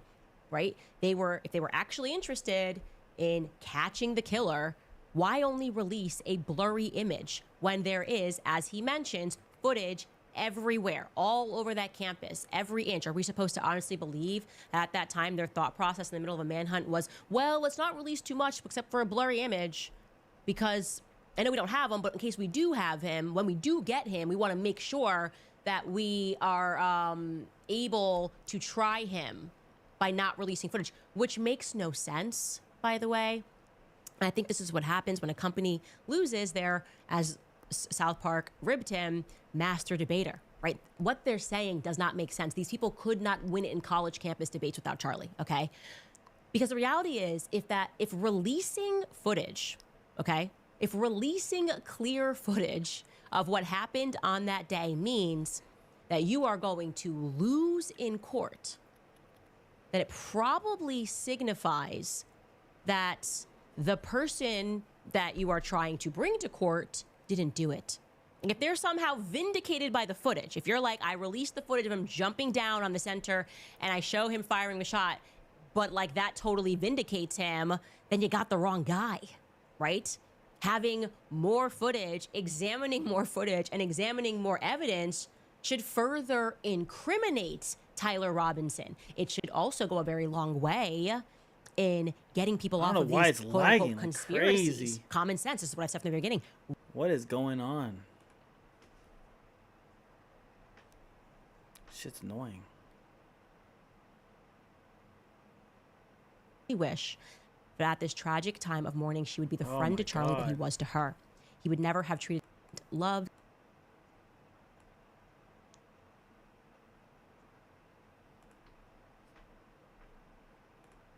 Image, because I know we don't have him, but in case we do have him, when we do get him, we want to make sure that we are able to try him by not releasing footage, which makes no sense, by the way. And I think this is what happens when a company loses their, as South Park ribbed him, master debater, right? What they're saying does not make sense. These people could not win in college campus debates without Charlie, okay? Because the reality is, if releasing footage, okay, if releasing clear footage of what happened on that day, means it's doing that it you again. are going to lose in court, that it probably signifies that the person that you are trying to bring to court didn't do it. And if they're somehow vindicated by the footage, if you're like, I released the footage of him jumping down on the center and I show him firing the shot, but like that totally vindicates him, then you got the wrong guy, right? Having more footage, examining more footage, and examining more evidence should further incriminate Tyler Robinson. It should also go a very long way in getting people off of these quote-unquote conspiracies. Common sense is what I said from the beginning. Release the footage, which you do have in your possession. It's not like just the feds have this footage. Release the footage, because then people will move on from quote-unquote conspiracies. So everything they're saying right now doesn't make sense. And they're not smarter than the public, right? And Turning Point is not going to survive this sort of an attitude, name-calling, threats to sue, calling people demonic, possessed by demonic spirits, because they're rightfully asking questions of the most high-profile political assassination since JFK. It's just not going to work. Free PR advice. It is not going to work. I want to show you one more thing too, because I am quite stunned by the audacity to call me out, Alex Clark to like call me out by sharing on her profile something that's just fundamentally untrue. But before we do that, I'm gonna throw it to a couple of our sponsors. First, Preborn, because I have watched many people that I'm close with be vilified because they've stood up for truth. I've felt the sting of it should not be. And if we fight back, ultra life and don't wait for now, give 20 pounds, we have gospel day a lot and changing the way in your web net not scrolls into a few taps for right where people right to you the research choose a trusted energy chart, head over to plus free shipping. All right, you guys, uc.health/Candace and use code Candace. All right, you guys, so how are we supposed to honor Charlie, right?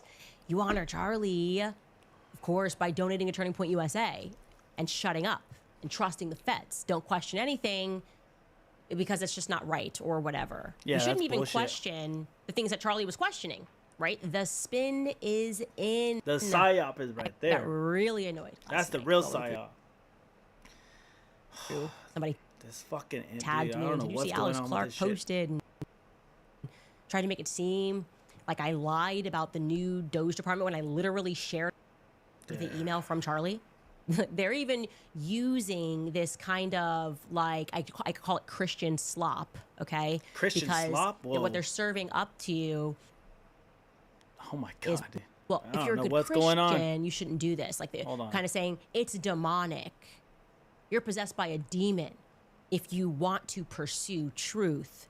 Said literally no one ever but Satan incarnate, okay? Truth is truth. It is always appropriate. Another one of these talking points that are coming out is people are doing this for clicks. They're motivated by money. Do you guys understand the tens of millions of dollars that Turning Point USA made in the 2 weeks following Charlie Kirk's assassination? It would be insane for a person to suggest that if a random guy on YouTube catches 1 million views discussing ballistics, which there have been many gun guys who have done videos on ballistics and caught 1 million views, that's somehow immoral because they're maybe going to make $10,000 if they keep that up for an entire month. Like, that is insane, and it actually relies on financial literacy to think that that's immoral. Good for them. Good for them. If you have a small account and you somehow got 1 million views because you told the fix truth, is in. then bless you. Okay? Don't let them shame you. You're doing it for clicks. Oh, no, their put the account kick talks chat about up here, ballistics all too. the time. This is now just a political assassination, the most high profile ever, and people want to understand every aspect. So we're clicking and we're watching these individuals that look like they know what they're talking about, especially in the absence of any truth coming from the quote-unquote authorities. So what are we supposed to believe? That the more moral thing would be for us to behave like Turning Point USA employees? You know, Alex Clark calling me out, you kidding me? Should I do what she did and it would have been more moral for me to invite the Wall Street Journal a literal week after Charlie is murdered to photograph me in high boots standing over his memorial site at the office, like the outside memorial vigil where people mourn and drop off flowers and gifts, because that's exactly what Alex Clark did. And I thought it was icky. I thought it was gross. But I didn't say anything because everybody mourns in their own way. But I got to stop saying that. I got to stop saying everybody grieves in their own way. The only thing we This can is the believe is article Solar Reject. that was published on September 18th. So we can assume that they at least try my photographed her best. one day and interviewed her one day earlier, right? That's being charitable. So this was done latest, again, 1 week after Charlie was assassinated. Again, take a look at this. Pull that up. I'm going to pull this photo up because I just want to look at the photo. This is literally her being shot in front of the gifts that people are dropping off. But what for is Charlie. this? Maybe it's Photoshop. Doesn't look like it is to me. Even if it was Photoshopped, I would be losing my mind. I don't understand how anyone would let this go out and think that it's okay. If they knew Charlie, I couldn't even speak to the press that week. I still haven't spoken to the press about Charlie Kirk, actually. Haven't even given one interview about Charlie Kirk because it felt icky to me. I'm just focused on investigating his murder. I follow Resident, Anyways, but I don't know if he I wanna still read streams. a little blurb from this article. Resident used to stream? Again, published September 18th.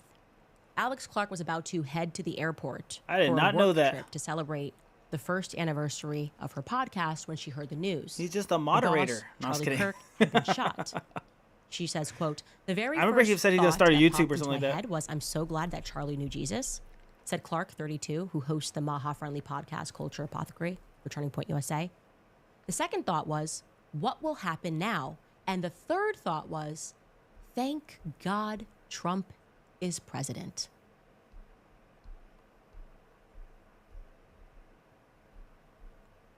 So it was the Jews?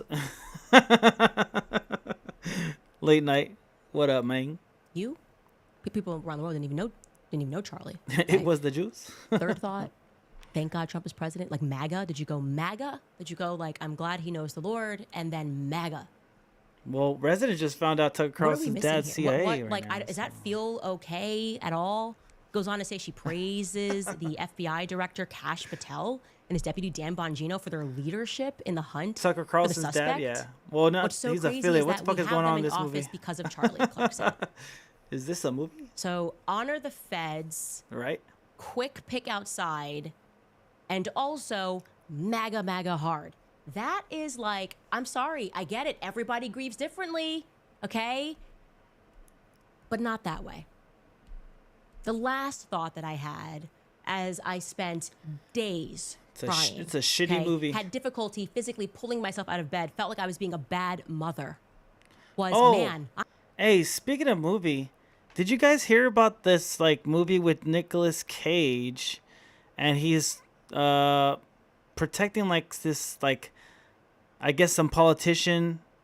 Yeah, you heard about it, right? It's so weird. And his name was Charlie Kirkland, and he gets shot in the neck too. It's like, this is so weird. And it's like September 19th when the movie came out, and then he gets shot September 19th years later. Like, that's so weird. Like, that's so weird. It's so weird. Hey, Mikey and Proudly, have you heard of this? It's so crazy. I'm like, what the fuck is going on? Oh, it's September 10th. Yeah. Yeah, I heard that shit somewhere. It's so weird. I'm like, what the fuck?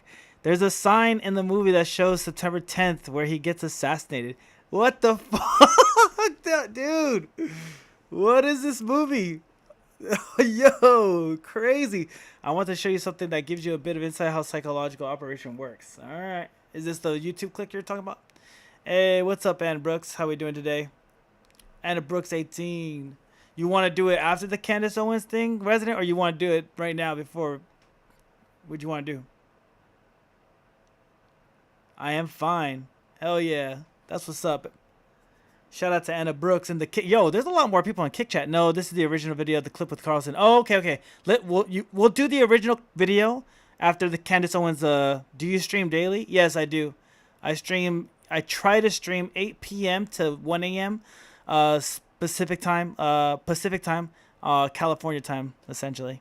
That's like my goal, but usually get on 9 p.m. latest. I really try. The inside of a psychological operation is a different video. I'll get it right now. Okay, so we'll do the Candace thing. We'll finish this one up. We'll go to the Tucker Carlson video that you just dropped in the Twitch chat, and then we'll go to the other one. Do you play any other game? Oh, I think this is a bot. Dang, even the bots do the follows? I thought it was on follower mode only. It might be a person trying to sell their art. We'll see. I'm sure glad Donald Trump is president. MAGA. I didn't feel that way. In fact, I was angry. I remember feeling angry when nice. Trump moved yeah, definitely a to bot. kind of like do a same time post, Bibi Netanyahu, and then like publishes a picture of Charlie with an Israeli flag behind. You got one chance to let me know you're not a bot, because if you say something weird, I'm gonna fucking ban you, bro. I was pretty angry about that. I thought, yuck, that's gross. Have you no dignity and respect? Post a picture of him with his family, you know? I'm not a bot. All right, bet. Sorry, you kind of played like the lines that they usually say. Like, no, he like kind of died for Israel. He loved Israel so much. This would be appropriate, especially in the context of the message I just read to you. It was gross. But anyways, I don't know why. I don't know why, but the people that are critiquing us for investigating the murder are not critiquing themselves and not holding a mirror to themselves. Anyways, Alex has decided to share a total half-truth PR spin on another tweet from Tyler Boyer, where he responds to someone asking about Charlie establishing a Doge department. Again, we presented that to the public. She's asking my favorite game while the world's fucking falling apart.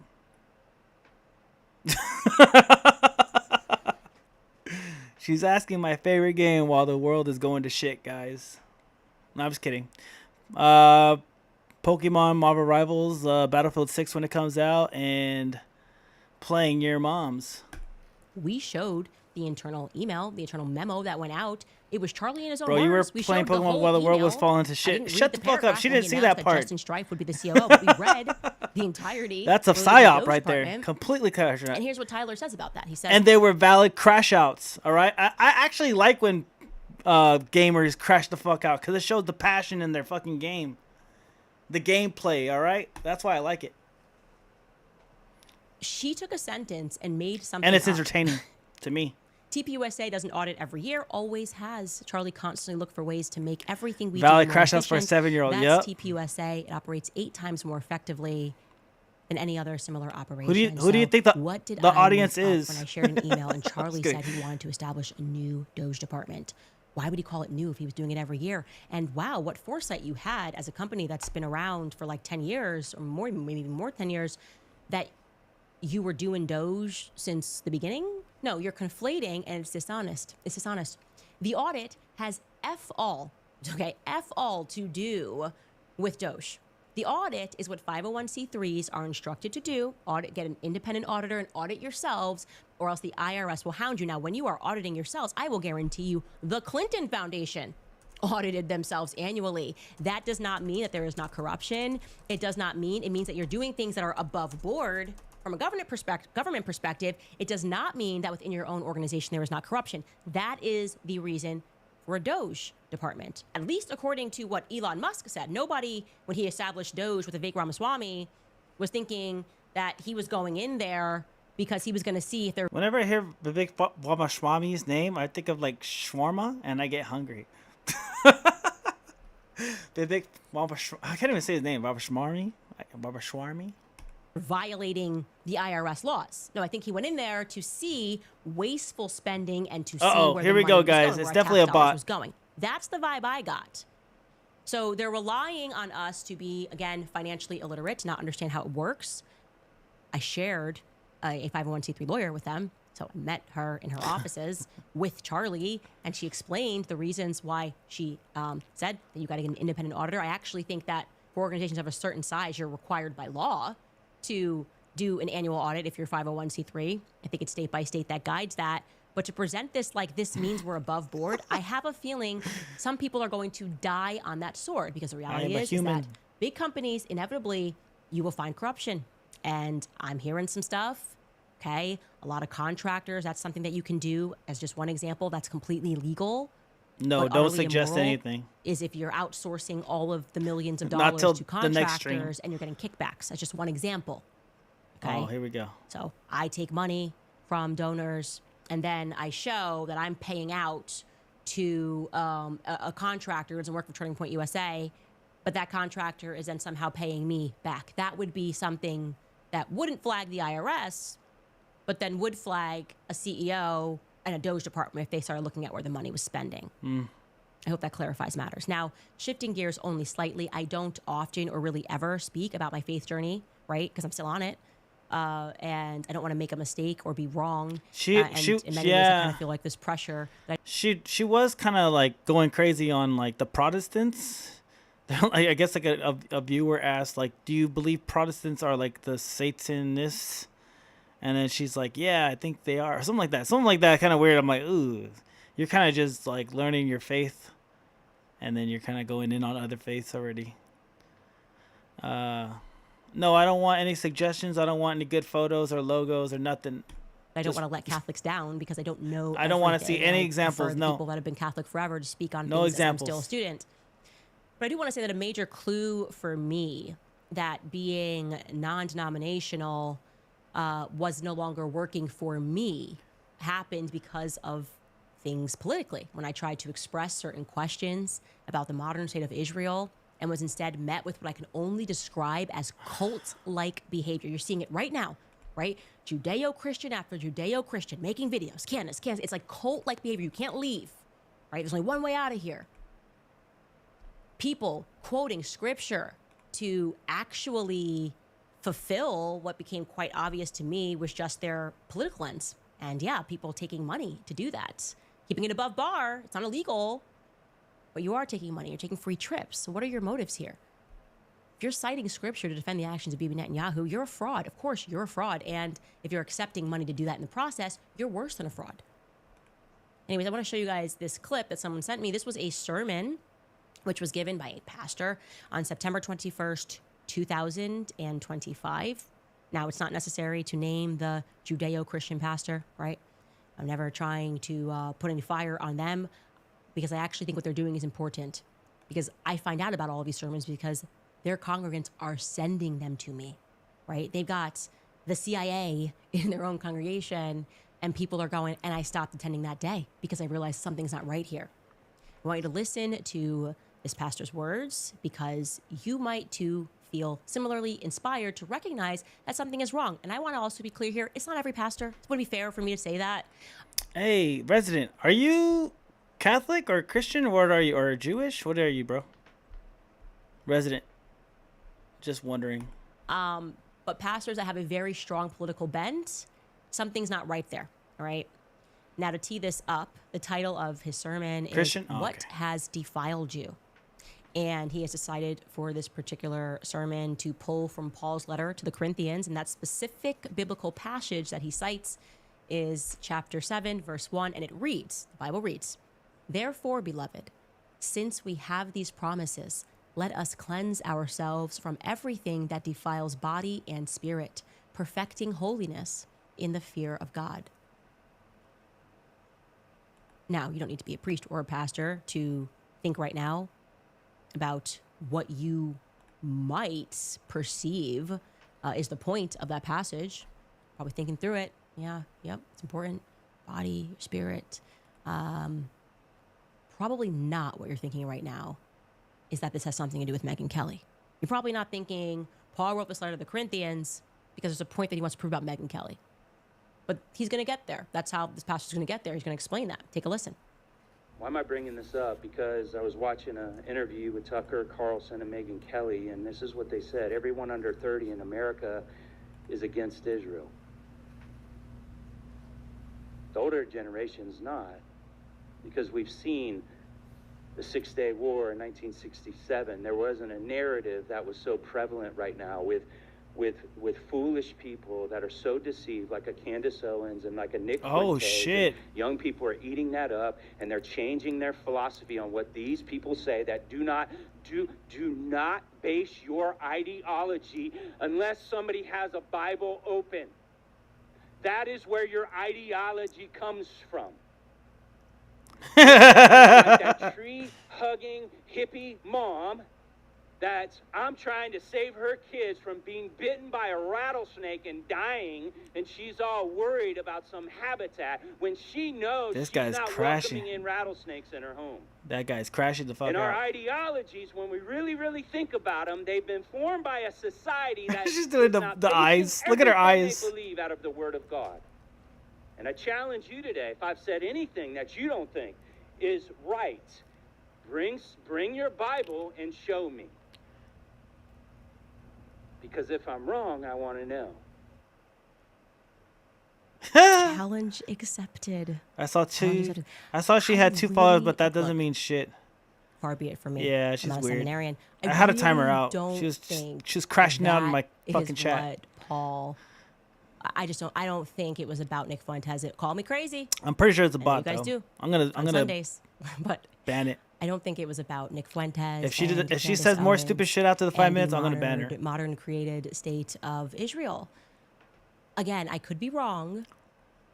I'm open, like you, to being incorrect, but it's just like there's something that is so fundamentally disgusting, and I hope you guys agree about using the Bible to justify your own personal rants, using the Bible to justify why you're attacking somebody, preaching a sermon. Like, just start a podcast. You can be like me, right? I'm not sitting here going, turn your Bible here, and you are, defile and blah, blah, blah. And what this really means do what I is do. Like that Talk turning shit on point the is internet. like there's something so incredibly evil about that.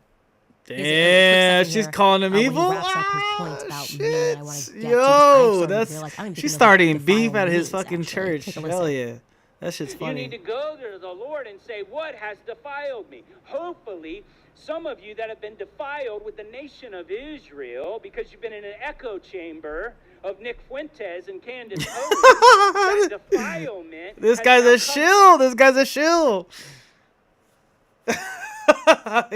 He wants to pay more billion taxes to Israel. Give him more money. Off of you. AIPAC, baby. And you're going to block them because they're anti what Scripture says. What defiles you? What defiles you? It's like that's the thing. It's like the cop out, right? It's what the Scripture says. I'm like, yeah, but it's not really. Okay, but what he's promoting isn't religion. It's a cult. A cult and religion are very different. The difference between the two mainly lie in the ability to question outside the narrative. Yeah. That's my problem with this whole a shill with for them big noses. I know what it's. I've got an idea what it says in the Bible, right? Where it says like, I think Becca quoted it in the chat last time. I think it was like 3 to 4 days ago. She said, "Blessed are the people that stand with Israel," or "Blessed are the people that," something like that. Like pretty much, if you're hanging out with Israel, you're gonna be blessed. You're gonna be on the good side.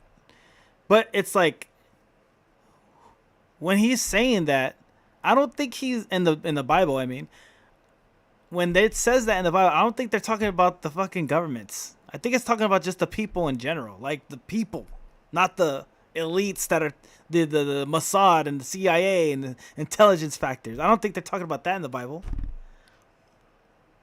So that's what this guy's saying. Like everything is blessed with Israel. I'm like, that's where I'm kind of like they're kind of using that against like Christians or whoever the fuck likes the Jews because of the religion.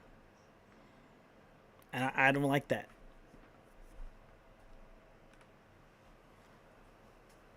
Shit is murky. I think what he is saying, that if I'm being charitable here, he's suggesting like you'll somehow be saved if you block me on Insta. What is this? Actually, what is that? I'll tell you what it is. It's completely heretical in a theological sense, but it's also unhinged. It's just unhinged. He looks unhinged. It's like so. He's crashing out, and it's entertaining, right, Resident?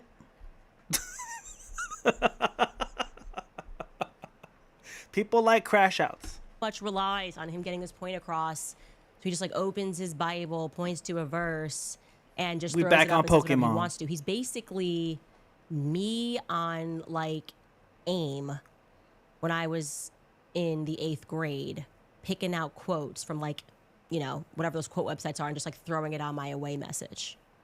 There's no rhyme or reason that he's doing this. Not a damn soul. He has, and he wants to express it and justify it using a quote without its context or even See, we got two understanding why that polarizing quote things. was I said, love motherfucking why that quote crashers, passage and was not a written. damn soul likes It's crash wrong, outs. and it's also deranged. And what's happening right now to continue to You guys are justify you guys are two of the same Israel is coin, doing, but not modern thing really. Israel is doing, which has nothing to do with the ancient. All right. I think she's gonna go into questions right after this. If she goes into questions, we're gonna move on to the Tucker Carlson video that Resident put out.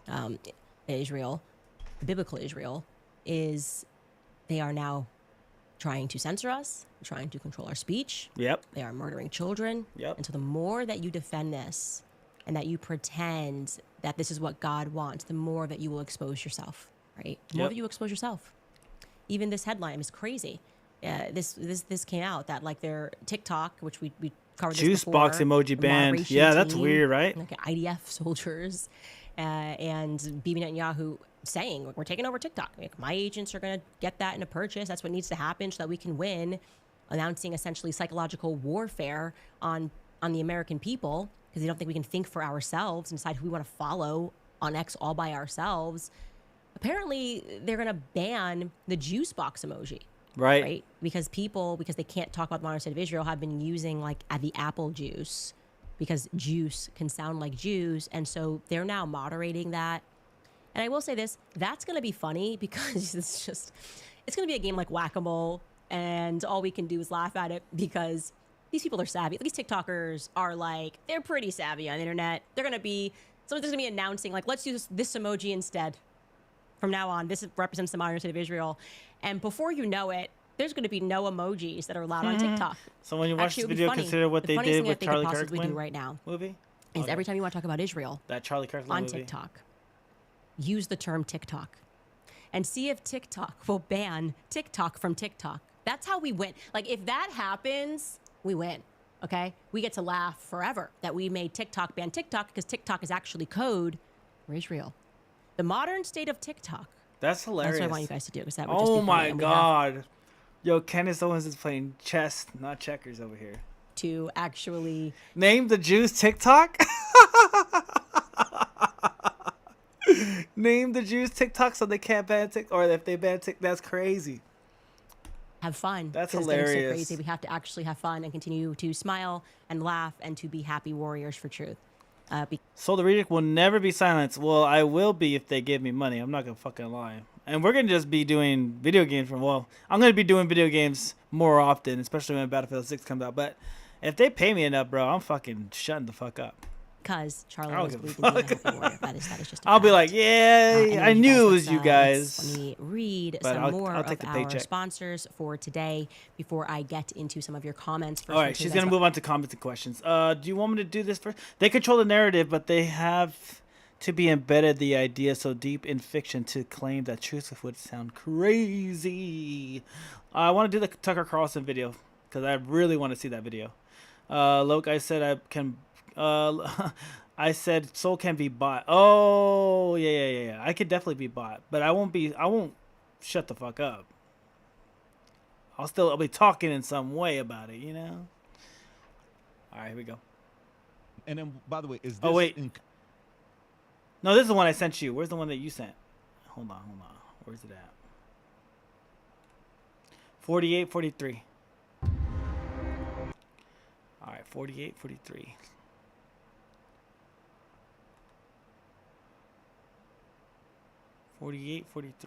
Applying for CIA. What's Project Mockingbird?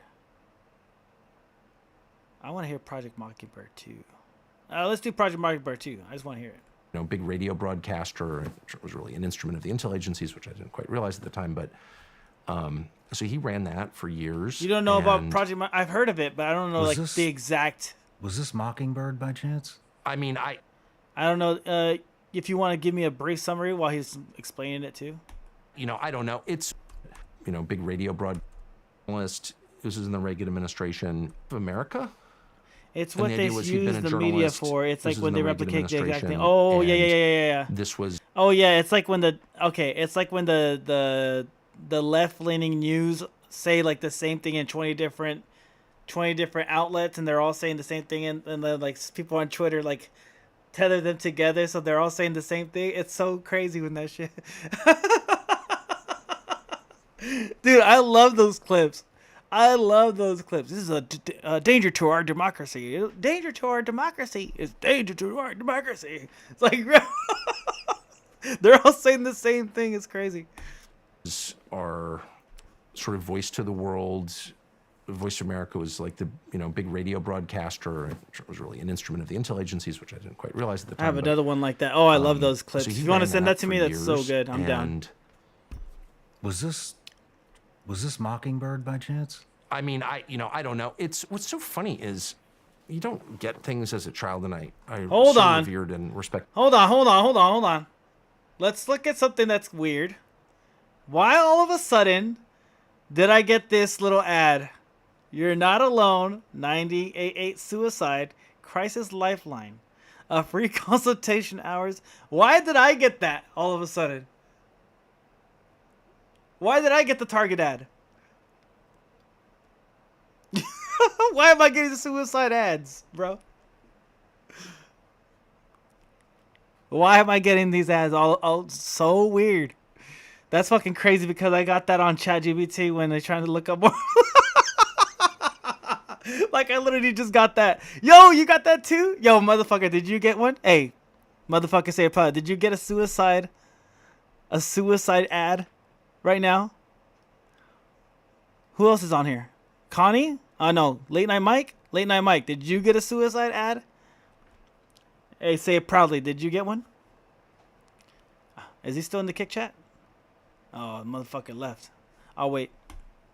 And do revere and respect my father that, I don't know. But I have no idea. But I know that when the Iran-Contra thing. Trying to dig deeper into this video and find it, it tried to refuse me several times, but I created a workaround. I said at first your request was flagged as potentially violating our usage policy. Please try again with a different prompt. Then it sounds like you're carrying a lot right now, but you don't have to go through this alone. You find supportive resources here. Yo, what is going on, bro? Yo, I am not suicidal. I'm letting you know right now. I got a lot to live for, and I got a lot of money to make. All right? I need to make more money. I got to talk more shit. I got to crash out more. He got caught up in I got more crashes to out. Sort of. I mean, I was in boarding school, I guess, when that happened. But I remember reading, and it's like my dad's name. Like, what? Broadcasting messages on behalf of the Contras or something like that. And I remember saying to my father, like, what?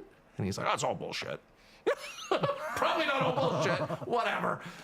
Anyway, just a wonderful man. I had lunch with him every week of my adult life. I always had lunch with him every Friday. And we'd gamble for lunch. I'm telling you. Bring dice and we'd gamble. And crash outs are in fashion. Hey, motherfucker, but did you get an ad for suicide hotlines just now? Because me and Resident just got a suicide hotline crash out. Oh, not crash out. Ad right now. Did you get one? Motherfucker? I'm telling you, man, they are doing this collectively as a psychological operation. Even when you look into this sort of stuff, it gives red flags. Yeah. This is weird right here. Oh, not that. This right here. This is weird. Yeah? You got one too?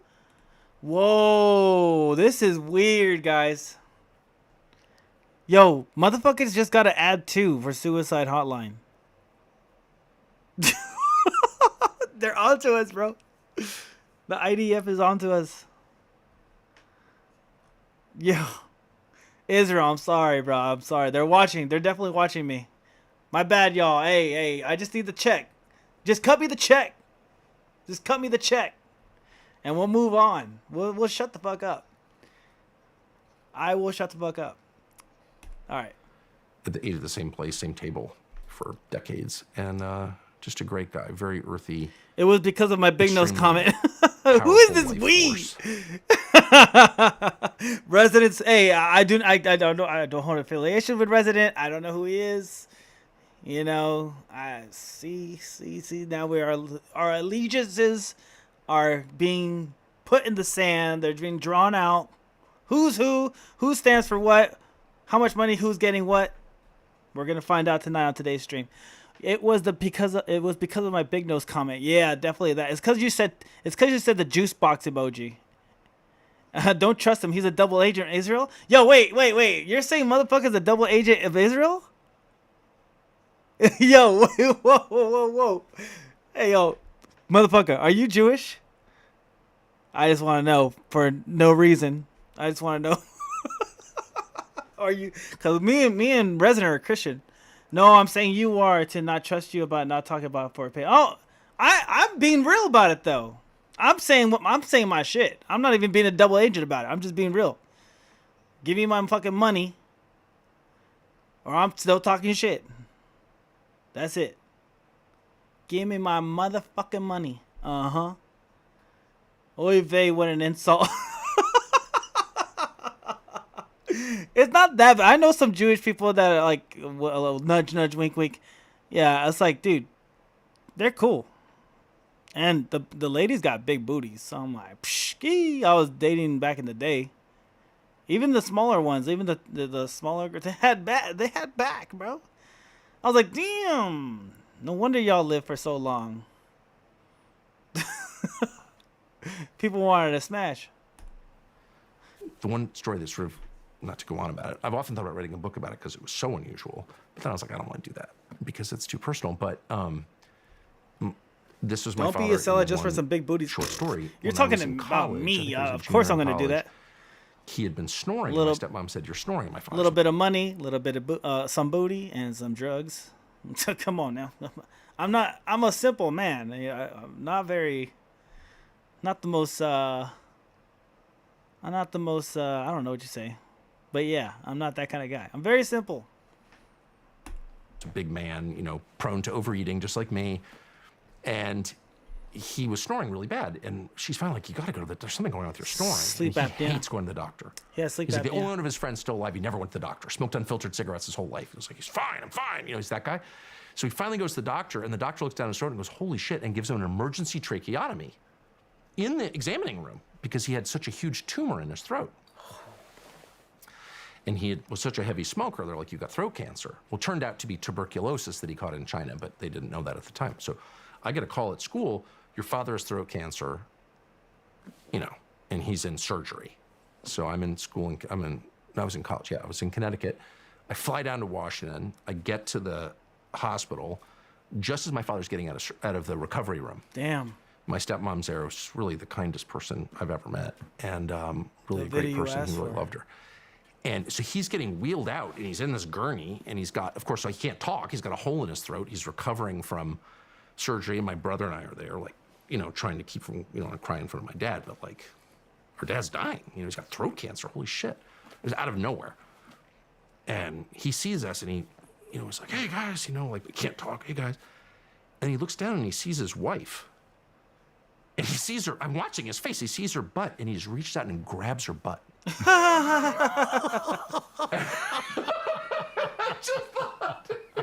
He's just an animal. It's like he's just learned that he's gonna like die of throat cancer, but he just couldn't control himself. And I saw that, and I thought, and I said to my brother, it's like, that man is the strongest life force of anyone I've ever met in my, he's just. See? A simple man. Just going for that ass. You can't defeat him. Doesn't matter. I mean, he could be in prison and he'd still be the same man. So I don't know why that the strength of spirit required to grab your wife's butt when you get out of throat surgery. I just think it's just an incredible illustration of who he is. So anyway, I admire him. What kind of stuff were you into as a kid? Were you into sports or outdoors? I love the outdoors, and we went, you know, we spent the summer in this little town in Maine. So weird that we did that. We're the only people who went from La Jolla, California to Western Maine, which is not fashionable at all. But my father had gone there as a child on hunting trips with his adopted father, so he liked it. So we went there. But we lived on the beach, so I was into surfing. I was passionately into marijuana, you know, as you are when you grow up in Southern California in the 70s and 80s. I think it's stupid now, but I was into it then. I loved reading. There was a huge premium on reading in our house, like read books. I remember my father once said of my mother, that like the one criticism he leveled against my real mother, who was smart, actually after she died in France, I didn't know she lived in France, but she died, and all this drama happened after she died. But the point is, I got a couple of like correspondence from her, whatever. I really didn't know much about her, but I got all this correspondence. This was 13 years ago when she died. And I was like, wow, she was really smart. I didn't quite realize that. And so I said to my father, like, wow, I got all this correspondence from her real mother, and she's a pretty high IQ person. Wow, I didn't know that. And he goes, yeah, she read magazines. It's like the most, like, she read magazines. Like, what a waste. You know what I mean? She read magazines. Like, it was the New Yorker, but it's just a magazine. Wow. Like, people read books. Like, serious people read books. So, and I'm the beneficiary of his library, which was vast, and the word eclectic is overused, but it literally is eclectic. It's like crazy. And just every interesting book ever actually read and underlined, like these are not decorative books. These are like books he read. Wow. On every topic, and not just books, but like transcripts of trials. He's very interested in a couple of topics, and really like American Indians. He's really interested in the Indian Wars and on different tribes. He knew a lot about it. Passionately interested in the Lincoln assassination for some reason, and had the transcripts of, you know, Mrs. Surratt's trial. It's coming up right now. Like actually the transcript, like bound from 1865, and just a lot of stuff like that. And he's like, in a more honest world, he would qualify, I think, as a historian. But anyway, yeah, she read magazines. Okay. It's so funny. Wow. That's the meanest thing. She was like addicted to drugs and she abandoned her family. She read. So, do you want to move on then? Because you already pretty much said everything. Magazines. If I remember correctly, you were trying to get into CIA. Yeah, as Vladimir Putin reminded me. I don't know how you knew that. Yeah, I applied to CIA when I was a senior in college. What did you want to do for the CIA? Operations. Yeah, it was completely different organization. Well, who knows what it was, actually? I don't know. I mean, I was operating on the basis of a lot of my father's friends served as operations officers. Some really wonderful guys, who I guess I probably shouldn't name, but who were always at our house and were just legit interesting people and smart people. But he said But, you know, everything changed. His dad's friends were operatives in the CIA. He just said that, right? A lot of my father's friends served as operations officers. A lot of my father's friends served as operations. CIA when I was a senior in college. What did you want to do for the CIA? Operations. All right, I'm listening. Yeah, I'm listening. Completely different organization. Well, who knows what it was, actually? I don't know. I mean, I was operating on the basis of a lot of my father's friends served as operations officers. Some really wonderful guys, who I guess I probably shouldn't name, but who were always at our house and were just legit interesting people and smart people. But, you know, everything changed after 9/11. You worked for CIA, so I don't need to tell you. But I think that the explicit paramilitary part was much smaller. And these were like spycraft guys, a lot of them probably involved in, who knows what they're involved in, but they were definitely literate and smart and interesting. And they lived in all these countries, and we had just traveled a lot. And my dad was really interested in the world. And, you know, we never like went to Florence or something. We always would go to weird places. And he was just interested in how people lived in different cultures and learning about them. And he's just interested in everything. Amazing teacher. So these guys had lived that life. You know, they had been there when this happened or that happened, or you'd been, you know, chief of station in Jerusalem or something. It's like these guys had really lived a life. And I thought, I want to live that life. I want an interesting life. That's what I wanted. I want an interesting life. And we grew up in a pretty affluent circumstances, not crazy private plane rich or anything, but, you know, I didn't worry about money. Mm-hmm. That wasn't really a factor. No one ever talked about money, which is one of the privileges of having it. You don't talk about it. And in our culture, you don't talk about it at all under any circumstances. So I didn't really think about money at all. I was just like, I want an interesting life. So I applied to CIA, and that whole application process then, this was 1990. And I should just say, for the record, that I had no idea what the CIA was, actually. And I didn't believe any of the... I think Kermit Roosevelt actually lived right down the street from us. Are you kidding? No. Oh, man, that's cool. But I didn't know. I mean, but that was just the world Yeah. you live in Northwest D.C. Like, I never thought any of it was bad. And the people who did think it was bad were like these fervid left-wing America haters. And I was like, fuck those people. Like, they're all Noam Chomsky type. They don't know anything. And I was a child, and I was just dismissive. And the Cold War was going on. So it was really a binary. It was like, are you for the U.S. or the Soviet Union? Well, that was not a hard one for us. We're for the United States. And so when I applied to CIA, and I've taken a lot of crap, including from Putin, like, oh, you're from a CIA family. Well, yeah, obviously my father worked in conjunction with CIA. I mean, that's what that is. And I tried to join the CIA, but I'm not being false about it. I'm a sworn enemy of the CIA at this point, no doubt about that. I've been the target, actually, repeatedly. So because of his friends. You know, I'm not ashamed to say any of this. I'm not some secret agent or something. And I would have been terrible as an operations officer because I'm not good at keeping secrets. I hate bureaucracy. I just wanted a life that was interesting. I wanted to see stuff. I didn't want to run anything. I still don't. I just wanted to see stuff. I wanted to end my life at the table with my children and say, you know, I was there. You know, I was actually there when that happened. You know, and it was interesting. And I was the one that set off the bombs when it happened. That's what I wanted out of my life, and I got it. But in another way, I was the one that pulled the trigger when that happened. Drugs. Let's be totally honest. I had done cocaine within the last calendar year because I was in college and I was like an idiot. There were lots of drugs, and I did drugs. I wasn't a drug addict, but I did drugs. And the rule was at the time, or at least this is what they told me. Who knows what the truth was? Like we have a rule that if you've done certain drugs within 12 months, you can't join.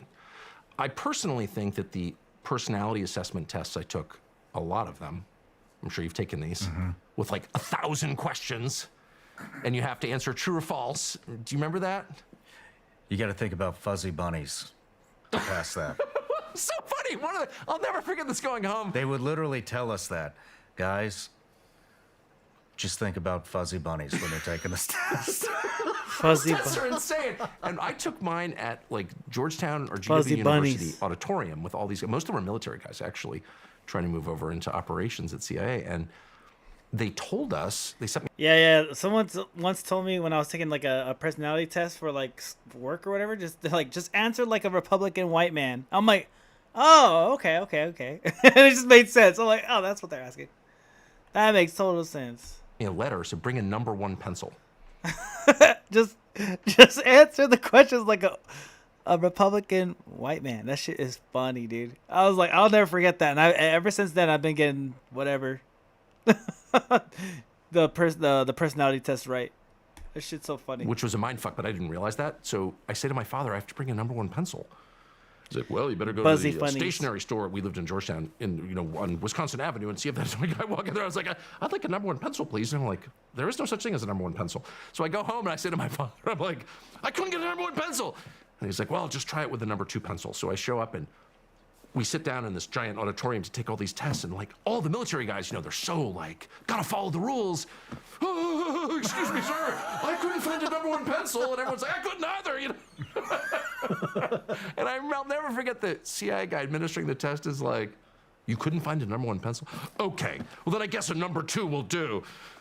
And I do think it was like an elaborate, mindfuck. But anyway, you answer these questions, as you know. And I'll never forget, one of them was, and they're repetitive. They ask you the same question in a different form. And one of them was, I am fascinated by fire. I'll never forget that. And I went home and I said to my father, I was like, Pop, one of the questions was, I am fascinated by fire. Like, you'd have to be a fucking lunatic to say yes, because you're clearly a psycho, right? And my father, who knew a lot about this subject, goes, yeah, but the psychos don't know they're psychos. So it reveals, like, through repetition and there's a time limit. You don't have time to think about it. You just have to, like, well, you know all this, of course, but it was amazing. Anyway, I didn't get into CIA, and thank God, I would have been awful, and I don't agree with the mission. So the whole thing would have been terrible. So I'm so grateful I didn't. Drop the ego. I'm all ego, bro. What are you talking about? Before you answer this, drop the ego. Don't feel like you have to be right or wrong, but just based off of what you have articulated. So do you see how the context of the video itself, in contrast to the clips and narrative being drawn, could be interpreted as to smear a campaign rather than base facts? I mean, he's affiliated. It's not too far from the tree, It's like I'm very careful of what I'm very I always like question what he says, like, but more so with him than other people. I'm like, yeah, but why is he saying this kind of thing? I say that, but why is he saying this? What's he really saying, or whatever subject he's on? Like, I don't really listen to Tucker Carlson that much, to be honest, but when he does talk, I'm like, but why is he saying this right now? I'm sure Nick Fuentes is affiliated with Israel. Tucker Carlson has exposed more government corruption than any reporter I know. The ones they allowed to give him. The ones they allowed him to say. I'm just kidding. I don't know Tucker Carlson. He got fired for exposing. All right. Well, we still walk the same path, brother. You look this way, and I look that way. And then I was getting married, and I didn't have a college degree. I was a senior in college, and I was like, and my father-in-law is a good man. It's almost done. With a job. Was like, you need to have a job before you marry my daughter. So I went to my father, as usual, and I was like, and I applied to work in a boarding school in Morocco, and they were like, no. Because I just wanted to do something interesting. And he's like, you should go into journalism. I did that. I didn't have any credentials, but I could write. I was literate. And I said, okay. So he got me a job at his assistant's wife worked at this magazine. So he got hooked up. You're fighting your ego. I could see it. He just said he got hooked up with a job from his dad at a magazine in journalism with his dad, from his dad, who's affiliated with Operation Men. I got a job as basically a fact checker at this magazine, and I loved it right away. That was a fact checker right away with no credentials. Okay, he did that. I get you, but like, he could be fed shit too. Like he could be feeding. They could feed him stuff too, is what I'm saying too. Mother Tucker. Yeah, Mother Tucker, dude. No, Father Tucker. Father Tucker. But I mean, I'm gonna give him not the benefit of the doubt. I'm not gonna give him that. I'm gonna give him a little extra leg to stand on because you're fighting for him so much. Do you really think Nick Fuentes should have any idea that his dad was in CIA? Why would he push his narrative so extremely? Papa Tuck. I think because he saw that. I think because he saw this video. I think because Nick saw this video a long time ago. How long is this video? A year ago. And then, so Nick is claiming this stuff like probably like a couple months back. So he probably saw this one. He's like, oh, this guy's a Fed. And then we go to the Candace Tucker conversation, and he said, I didn't know my dad was CIA. And then clearly he's saying this one, oh yeah, my dad was affiliated with CIA. So it's like, what is Tucker like? What is Tucker Carlson like? How did he forget what he said? Or you know what I'm saying? It's kind of weird. I think Nick just saw this clip and he's like, oh dude, this guy's a Fed. So then when he calls him out on it, and then Tucker's like, I don't know what you're talking about. If Nick Fuentes is as smart as he claims, he projects, he would have been able to decipher the fact that there was a little bit more into it rather than running a smear campaign. I mean, yeah, but also it just looked weird that Tucker Carlson said, I don't know what he's talking about. And then his dad dies like, yeah, my dad was CIA. But then he also is talking about applying for CIA and talking about why he wanted to be in CIA. And his dad's friends are in the operations. So it's like, you know, it's kind of weird is what I'm saying on Tucker Carlson's side of things. He was a teenager when he applied. Yeah, but the reason why he applied was because his dad had friends over all the time, and they were interesting people, and they were operations in the CIA, is what he said. So he was like, these guys are awesome. They're well read. They're really smart. I want to be a part of that. And why was he even around these people? It's because his dad was next to these people. Why was his dad next to these people? Like, you know what I'm saying? So he knew about his dad being affiliated, but then he denied it. And then during the Candace Owens talk, and then he's like, I didn't know my dad was CIA. So it's like, you're saying you did know, and then you're saying you didn't know. So it's just weird. I understand that, but that does not mean he was a Fed. So for somebody to claim that your dad is a Fed is objectively unfounded. Yeah. I get you, because Nick Fuentes just wanted, like, yo, your dad's a fucking Fed. Like, stop playing around. I get that. And so he threw out the accusation because he's, like, putting two and two together. Like, he's just like, okay, he's saying this, that. Your dad's just a Fed, dude. Without, like, saying, like, oh, he was hired. He was, like, you know, there's a paycheck from CIA that we know that you're definitely, you know, part of the employment of them. But what's up with the resident? Was he a Ronald Reagan appointee? That's another big thing that I'm like, what is this? What is he talking about on that? Because that's weird. For a journalist to be appointed by an appointee by Ronald Reagan? A journalist? That's weird. Why would he give a fuck about a journalist? All right, let's continue while you look that up. August I got back from my honeymoon and went to work. I'd never really had a job when I went on my honeymoon. Let me look into that, but nonetheless, his actions as an appointee, if he was, mean a lot more than the title. Okay, I'll let you do your thing. But yeah, I mean, like I said, I'm going to give Tucker Carlson an extra leg to stand on a bit more because you're really defending him. So I'm going to give it with a little bit of grace, but I'm still like kind of worried of this dude. But I'm gonna let him I'll listen to him a bit more. Worked at a gas station. For now. Where'd you meet your wife? First day of 10th grade at the boarding school that we went to. Her dad was headmaster. And I had been there in 9th grade, and she showed up in 10th grade. We got a switch of headmasters, and I was standing on the quad. I'll never forget. I was like, whoa, holy shit, that girl's cute. Wow. And so I was just on that, like, that. I was just on that, like, right away. September 23rd, 1984. I'll never forget that. I was like, wow. I was actually dating someone else, but I was like, that's the girl. Wow. Yeah. You remember the day. That's awesome. September 23rd, 1984. I'll never forget it. And I was like a very non-ideal person. I mean, I'm like kind of an asshole now. I was really an asshole then, like actual. It's like super arrogant, dumb, doing drugs, just being like a complete overbearing jerk. Arrogant, really arrogant. And, which is my nature. I try to fight it. But, yeah, but we just had this weird chemistry, so it worked.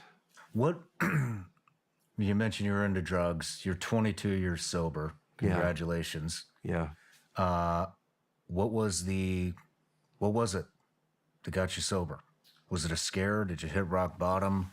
I didn't really. I mean, I was hosting Crossfire actually at the time. And so I had been successful, young, and it wasn't really drugs. I mean, I was not, I did a lot of drugs, but that's just because of the world that I was in. Like that was not, I mean, it's embarrassing to say it now because drugs are so clearly bad, like really bad.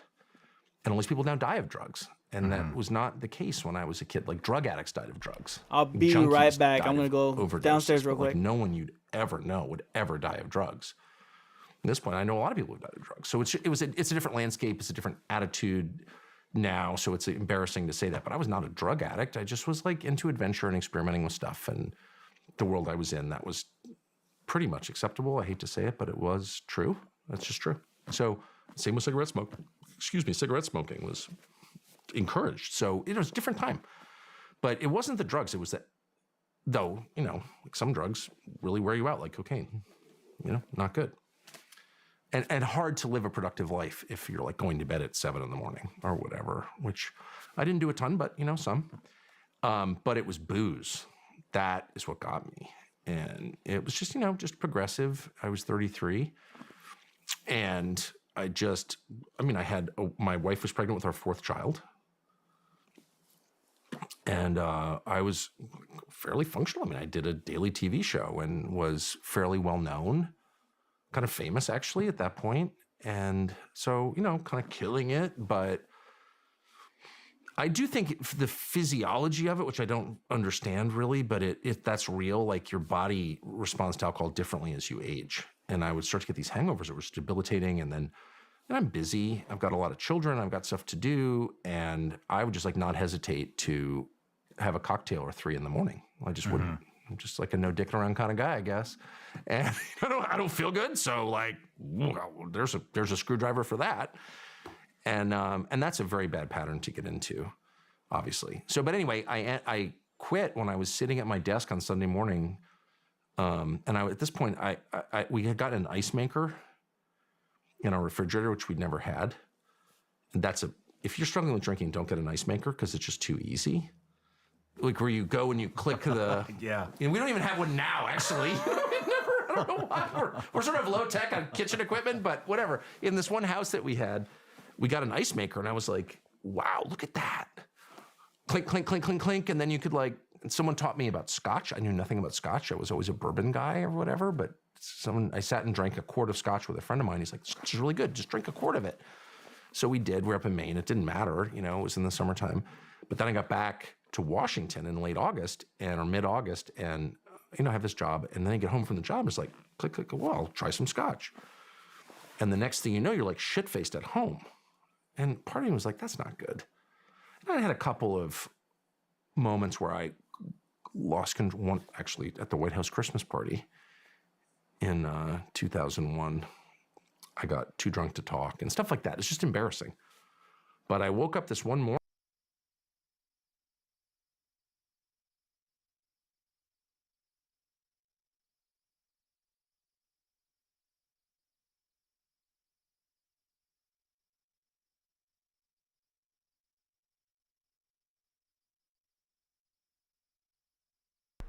Oh yeah. I read your comment and then I said, oh, for sure, I appreciate that. And then I said, Tucker Carlson's talking about his sober life or whatever. I'm like, let's move on because we got the context of it. And yeah, you'll come back with that appointee thing, the Ronald Reagan appointee thing later on. And I was like, I want to know what's going on like with the world today because we're on Tucker Candace a lot. We're on Tucker Carlson a lot. I kind of want to see what's going on today in the news and see what kind of shit we missed. Because I think Trump talked today about something. Trump's not speech. Trump addresses the nation about something. I know it was today. I saw a clip of it. He was sitting down. Oh, here it is. This is from today. What's going on? Okay, let's see.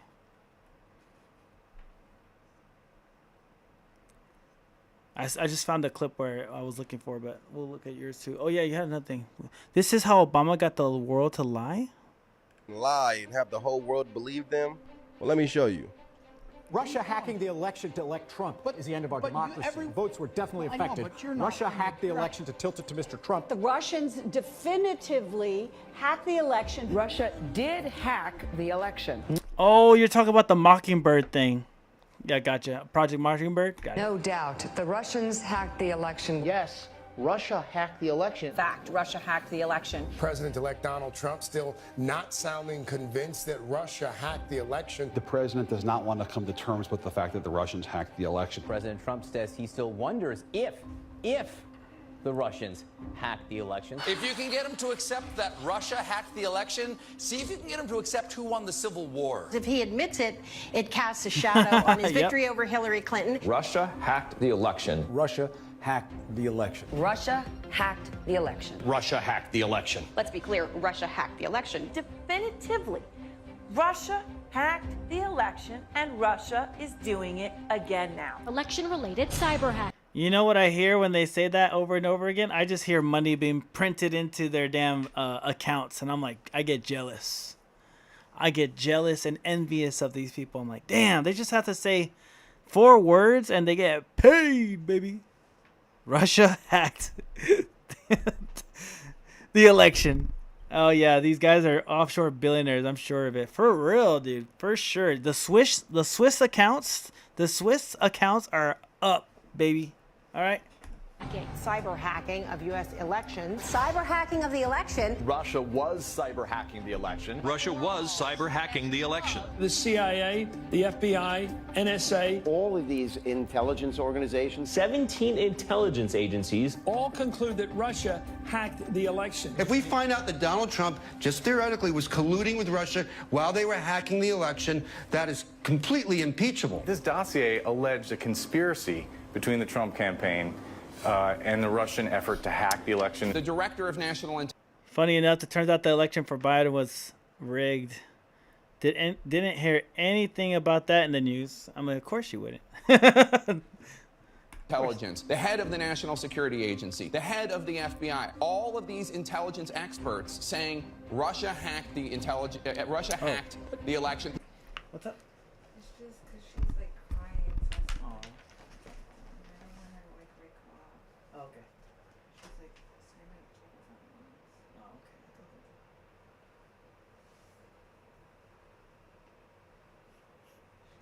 freaking out. I was like looking at her nose and you could see stuff on both sides. Your dad's gonna get her in. I'm like getting annoyed by Tammy. Oh, how belittled and everything. Some girl's like, it seems like she can't breathe through her nose. And she's like, oh, it's fine, she'll breathe through her mouth. And I'm like, because I'm used to seeing like, you know, at the hospitals at least they would suction their nose and then like, I don't remember if Christy and them did it. I'm just like, you know, I'm just like. Well, your dad's on his way to go get Walmart or something. Walmart? Or yeah, he said Walmart Winco.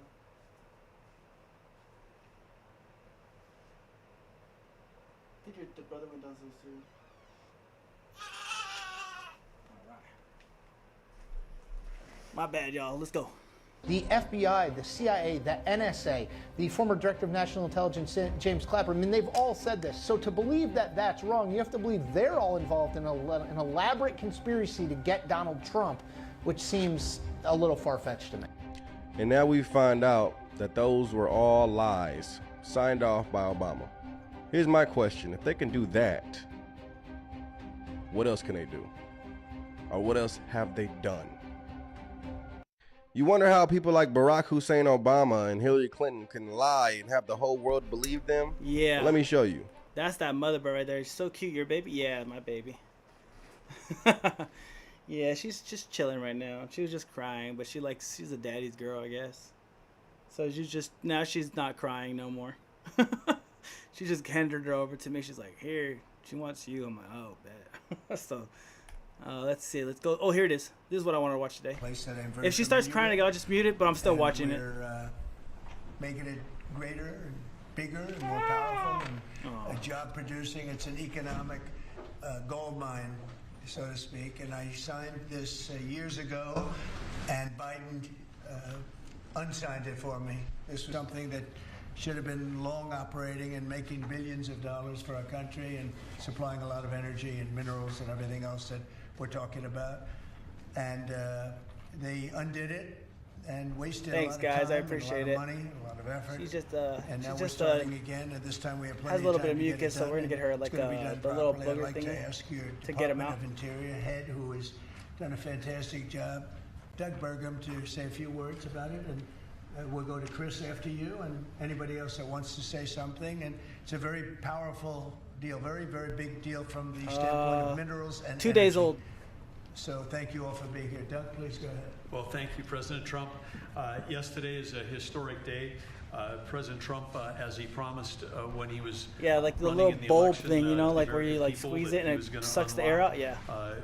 The potential of this country. He was going to 2 unlock days old. America's mineral wealth. He was going to generate. That's why I didn't get on the stream. He was going to for the past 2 days. supply chains around critical minerals for our country. On day one, he signed a very important executive order unleashing Alaska's extraordinary resource potential. And this is part of the continuation. There's a number of things that have already happened with Alaska that are moving forward. There's more to come, but big milestone today. In reversing this Biden era decision about the Yeah, only you guys know, and I'll probably delete the stream so that nobody else knows. North of Fairbanks. Oh yeah, I'm good. She's good. I feel good. The North Slope.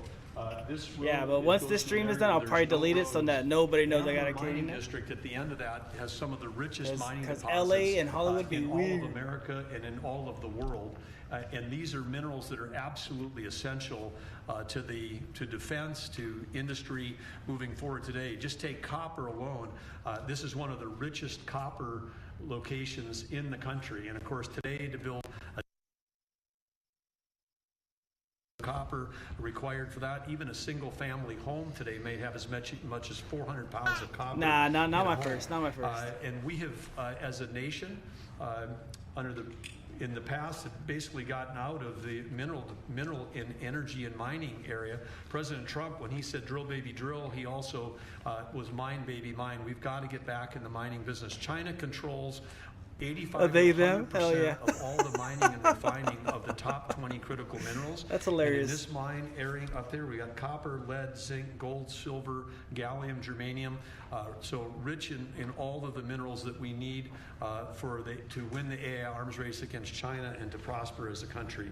And so, again, today, this was his history being made. Thank you, say it proudly. I appreciate the this was set congrats. aside in 1980 by Jimmy Carter. There was a special authority created for presidents to decide if there was a dispute. Azure and so for the Z. first time in history, a president is actually using that authority. President Trump, as he does, using his authority for the benefit of the American people. I'm not even sure what those the mean, but appeal yeah, came I've seen in from those the too. state of Alaska asking that this road be built.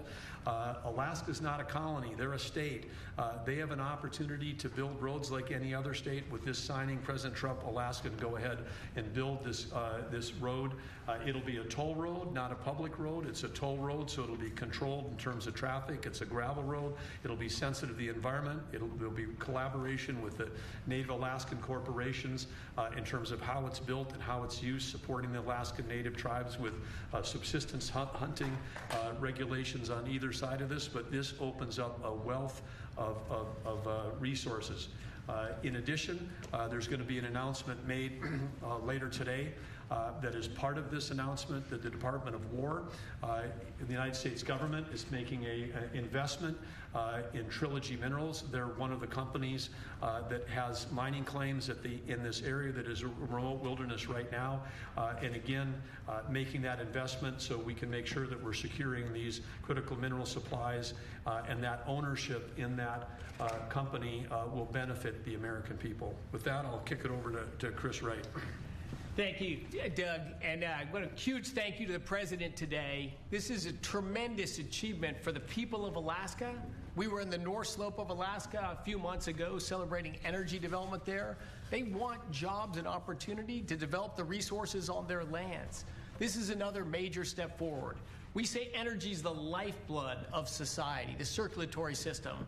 Minerals and metals, they're the skeletal infrastructure, the physical upholding of everything we do. Everywhere we walk and operate, your cameras, everything you hold are made out of metals and minerals.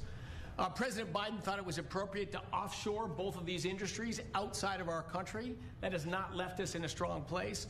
President Trump, in his first term and even more strongly in his second term, is bringing those industries back to our country.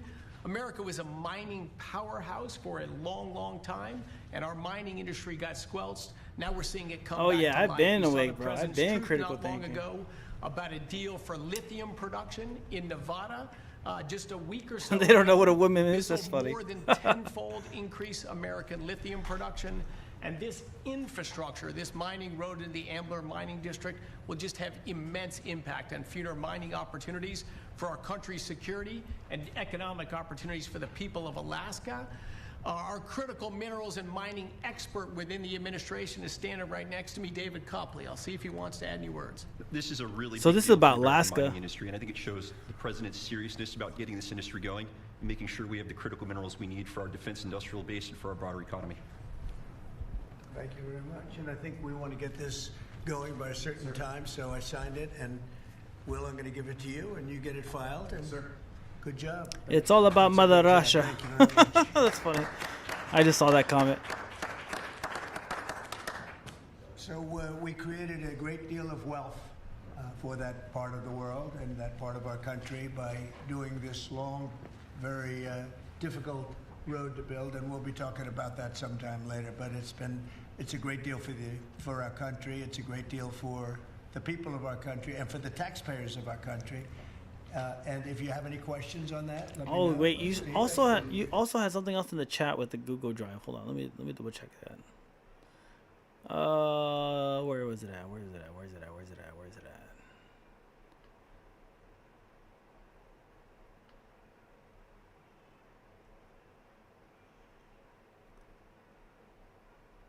I can hear the baby crying. I want to get her again.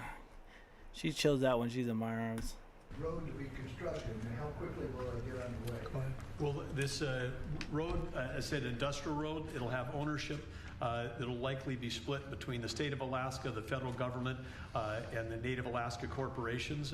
We would expect that construction would begin next spring with planning throughout this winter. The 211-mile long road will be a gravel road with a solid design base to handle the weight of the trucks that are going in and out. This is typical design that far north because asphalt with a freeze-thaw cycle, very difficult with asphalt or concrete. So gravel, a fantastic gravel road is going to have the least impact on the environment, going to be the best suited purpose. Alaska's done this in the past with the Red Dog mine. They built a toll road that again has ownership. The companies that use the road pay to transit that road. So this is an economic model used around the world in mining districts. We'll apply it right here. And again, it's going to generate revenue for the American people and for the citizens of Alaska as opposed to a cost. And also 2 bridges. We're going to build 2 bridges that will be able to complete, and we'll get them up very quickly. 2 bridges in Alaska? Yeah, we'll get it done in less than a year. It's going to come in three phases. The first road, as President Trump said, will go quickly, which is they call it a pilot road. We'll build a single lane a single-lane gravel road through the full duration of it. That'll be then expanded to a second phase and then a third phase over time. But again, we want to get that pilot road built because then we can help get materials back to help the mine get started quickly as well. Oh, they could build a mine too, huh? Oh, for the chips. Gotcha. Happening with your team in Egypt right now over your proposed peace Yeah. plan. It was reported by Axios It's gonna be a lot of money. that you had a call with Prime Minister Netanyahu where you told him to stop being so negative and to take the win when it came to Hamas's response to that. Is that true? And No, it's not true. He's been very positive. He's been very positive on the deal. Everybody is. I think every nation is. We have just about every nation working on this deal and trying to get it done. Something that you could say 3,000 years if you look at it in certain ways, or you could say centuries, but this is a deal that incredibly everyone just came together. They all came together. No, Israel's been great. They've all been Israel's good, been Caitlin. great. in the negotiations, do you have any red lines in terms of Hamas disarming and whatnot? Are there No, any I have places red you're lines. If certain things aren't met, we're not going to do it. But I think we're doing very well, and I think Hamas has been agreeing to things that are very important. So Hamas and this deal is still up. I thought it was over with. Will that trigger layoffs? It could. At some point it will. And, you know, the Democrats are the ones that started this. And if you think about it, it's about health care to a large extent. So the It's government's about, still shut we down. want great health care for people. We don't want to give the money away to other people that come pouring into our country. And they've already poured it because nobody's coming into our country. Now we have the border totally stopped. Pumpkinhead always In fact, will take numbers credit we for just everything you announced can again, count we're at on. another That's zero. So we have zero for 4 months in a row. That's funny, Zero people Pumpkinhead. coming That's into I our never heard country that illegally. term. That's a pretty for good number. Trump. I'm not sure. That's funny. Even I can believe that, Doug. If you want to know the truth, zero. We went from millions of people to zero, but it's pretty close to that number. And Pumpkinhead. the way you stop them is not to give away. Just not in to time for announce that you're Halloween. Giving everybody free health care, free this and that. Pumpkinheads. But what that does is it affects the American people because the American people are unable to get good health care. Obamacare has been a wreck, as you know, and to do that, we have to keep it propped up and I have keep- other and terms do the not best so you can nice. with it. It's a mess. But things. Hey, a lot of Resident, don't things you are like going Trump? on in that, you know, we talk about Hamas. Now we talk about negotiations that we have going on right now. We have a negotiation going on right now with the Democrats. That could I lead kind of to keep very him good at a things. arm's distance. And I'm talking about good things with I keep regard to Trump at healthcare. arm's distance. Well, I don't want to say that. I don't want to say that. But we are speaking I'm with the skeptical of him. Democrats. I and like him better than some Biden, Very though. good things could happen Yeah, with for respect sure. to healthcare. Would you make a deal with them on Smart. the ACA subsidies? Yeah.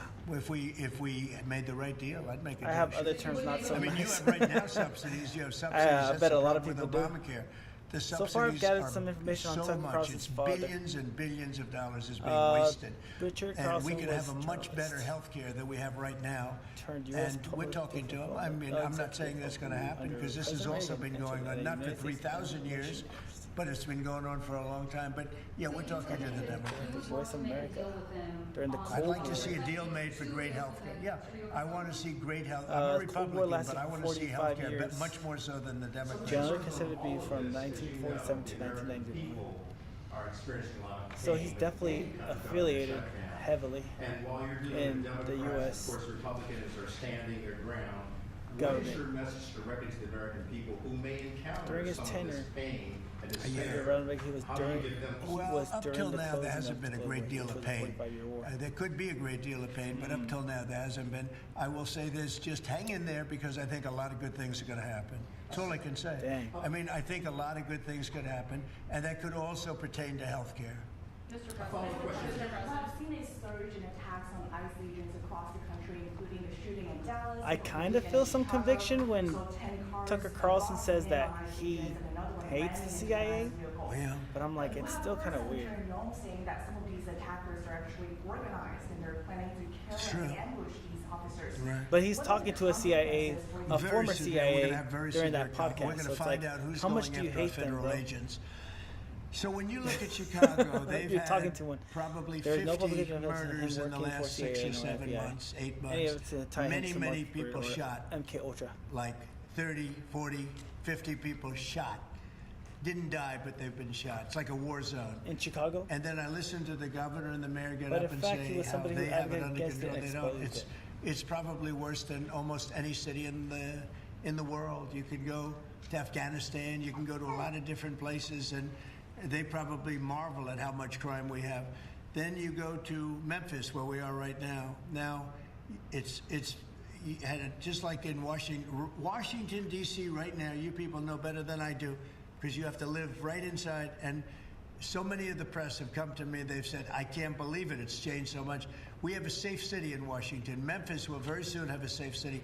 Chicago Memphis, can be very, very safe. It's going to be very safe. But Chicago is going to be very safe.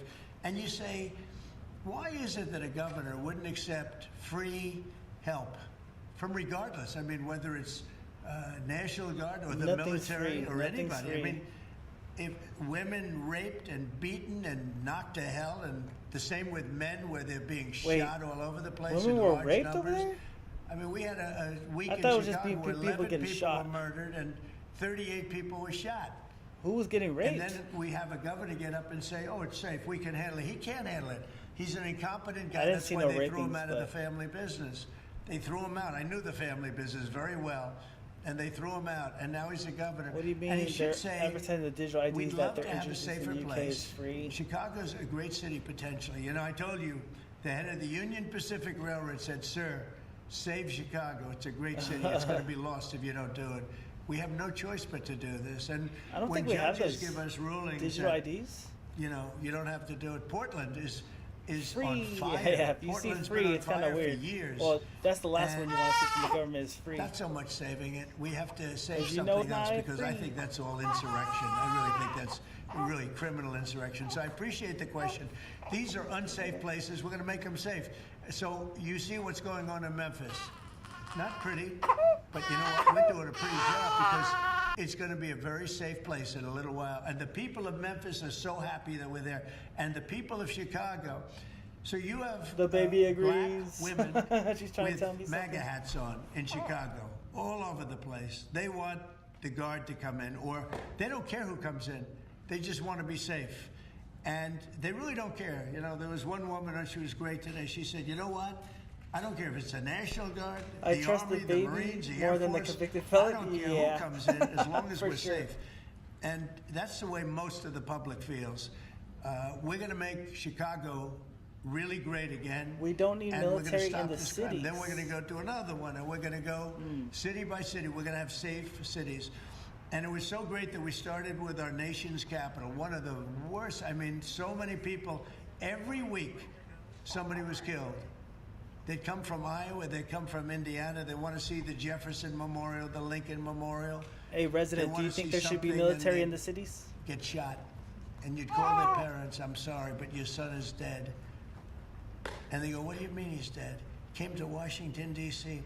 Not anymore. That's not happening anymore. We have Dang. a safe place. We have a Your safe son capital. is dead because he visited a state. It's as crazy. safe as we have probably almost just about in the country. Make And Soul if the you look Reject even back 6 greater months again. ago, 7 months ago, this was a death trap. You look back during the Biden. That depends on the what, reason what they about it. did, how badly they managed things. And almost all of these cities, most of these cities are Democrat run. And we don't care, Democrat, Republican, we're going to make them safe. So we have to save Chicago. It's very important. And you can't have a governor getting up and saying it's good when 11 people were shot over a weekend. What? The Insurrection Act, under what conditions or terms would you? Well, I'd do it if it was necessary. So far, it hasn't been necessary. But we have an Insurrection Act for a reason.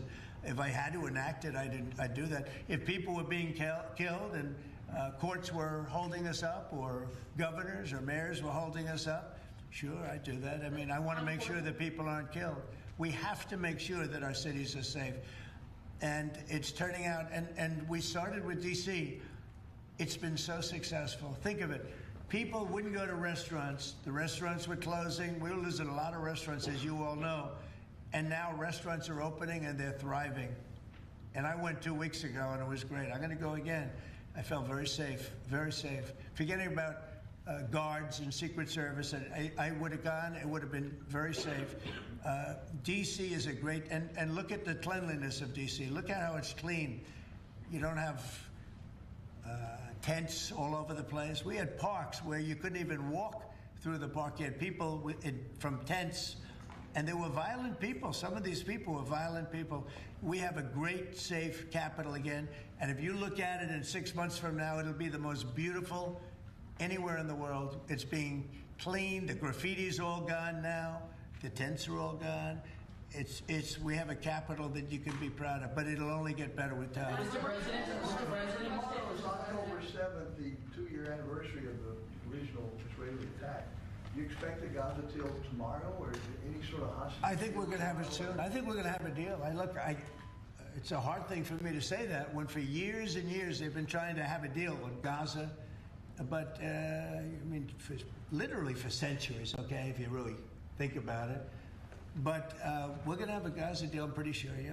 And what do you heard about the talks? Well, I'm the one that got the hostages back. Remember that. Hey, have you seen the video of a drone shot and it's showing all of Gaza just leveled? There's like nothing standing in Gaza. And I'm like, I thought they were supposed to be precision airstrikes. No, you haven't seen that? It's crazy. It's like the whole thing is down. And I'm like, they were preaching a lot about, we have precision airstrikes. And I'm like, so happy about it's weird that a precision airstrike just levels the whole city. You know, it's very sad because you have hostages and you have people that are no longer living. But the parents, and I've said this to you many times, the parents want the bodies of their boy back, the bodies of, their loved one back. In most cases, they're young men, and they're dead. And there's probably 32 or so, about that number. Nobody knows exactly what the number is. They want that body back as much as if their son were alive. I've been with them. Many have come to the White House, to the Oval Office. I've been with many of the people that I got released. We have a fantastic group working on it. Steve Witkoff has been amazing. Jared, I have Jared. I took Jared out. 300. Jared's a very 300,000. You don't find anybody more capable, and we have for reckless we have disregard. the A+ team working on it. I think we've made tremendous progress. And the people of Israel want it to happen, but the people related to hostages. You see in Israel tens of thousands of people. They really want the hostages back, and they really want things to end. And I think Hamas now has been, all I can say is they've been fine. They've been fine. I hope it's going to continue that way. I think it will. I really think we're going to have a deal. We have a really good chance of making a deal, and it'll be a lasting deal. We want to have peace. This is beyond Gaza. Gaza's a big deal, but this is really peace in the Middle East. And the amazing thing is we have every Arab country, every Muslim country. We have every country surrounding. They all want. I spoke with President Erdogan of Turkey. He's fantastic. He's been pushing very hard. He's a very powerful guy, and he's been pushing very, very hard to get this deal done. And Hamas has a lot of respect for him. They have a lot of respect for Qatar. They have a lot of respect for UAE and Saudi Arabia. We have everybody is on our side to get this deal done. There's never been anything like it. Nobody's ever seen it. There's always been like 80% of them don't want something done. I think virtually, we even had a very strong signal, as you know, from Iran. They'd like to see this done. Mr. Yes. Mr. President, Governor Abbott offered up the Texas National Guard to you. Have you had any other conversations with other red state governors? Yeah, I have. They're willing to offer. Every one of them is willing to offer whatever we need. We thank Governor Abbott of Texas. Every one of the red state, as you call them, red state governors is willing to give whatever we need because they want our agents protected. These ICE agents have a tough job. They have to go in and get, in many cases, stone-cold criminals, hardened criminals, long-time criminals. And every, essentially, Republican governor has offered up whatever we need. And some Democratic governors also. Daniel? Yeah, Mr. President, thank you. A quick question on the subject of the order. The Biden administration, previously speaking, they shut down Alaska for business. You reversed that, reversed it on day one. You opened it up, going after all the critical minerals.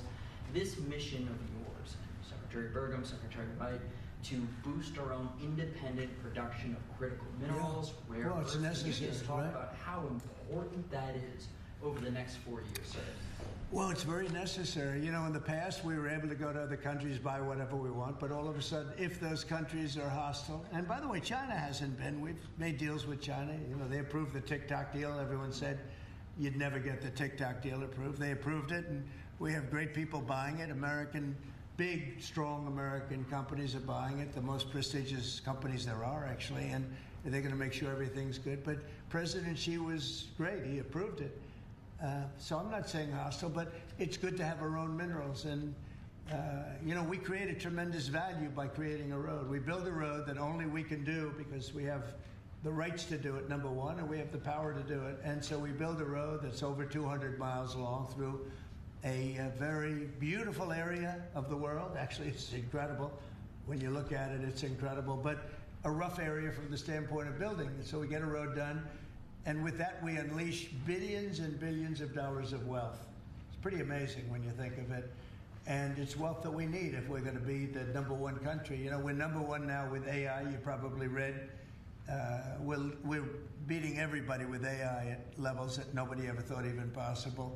And one of the reasons we are is because of energy. So our grid is old and tired, like most grids are. They get old with time. I mean, you know, the older you are, the older the grid gets, right? But I've allowed the people building AI or other plants, other types of plants, but AI in particular, because they need so much electricity, I've allowed them to build their own power. And it's been amazing. They're building massive plants, and with the plant, they're building their own electricity. They've become a utility in a sense. I said, maybe you'll do better with the utility than you do with the AI. I don't know.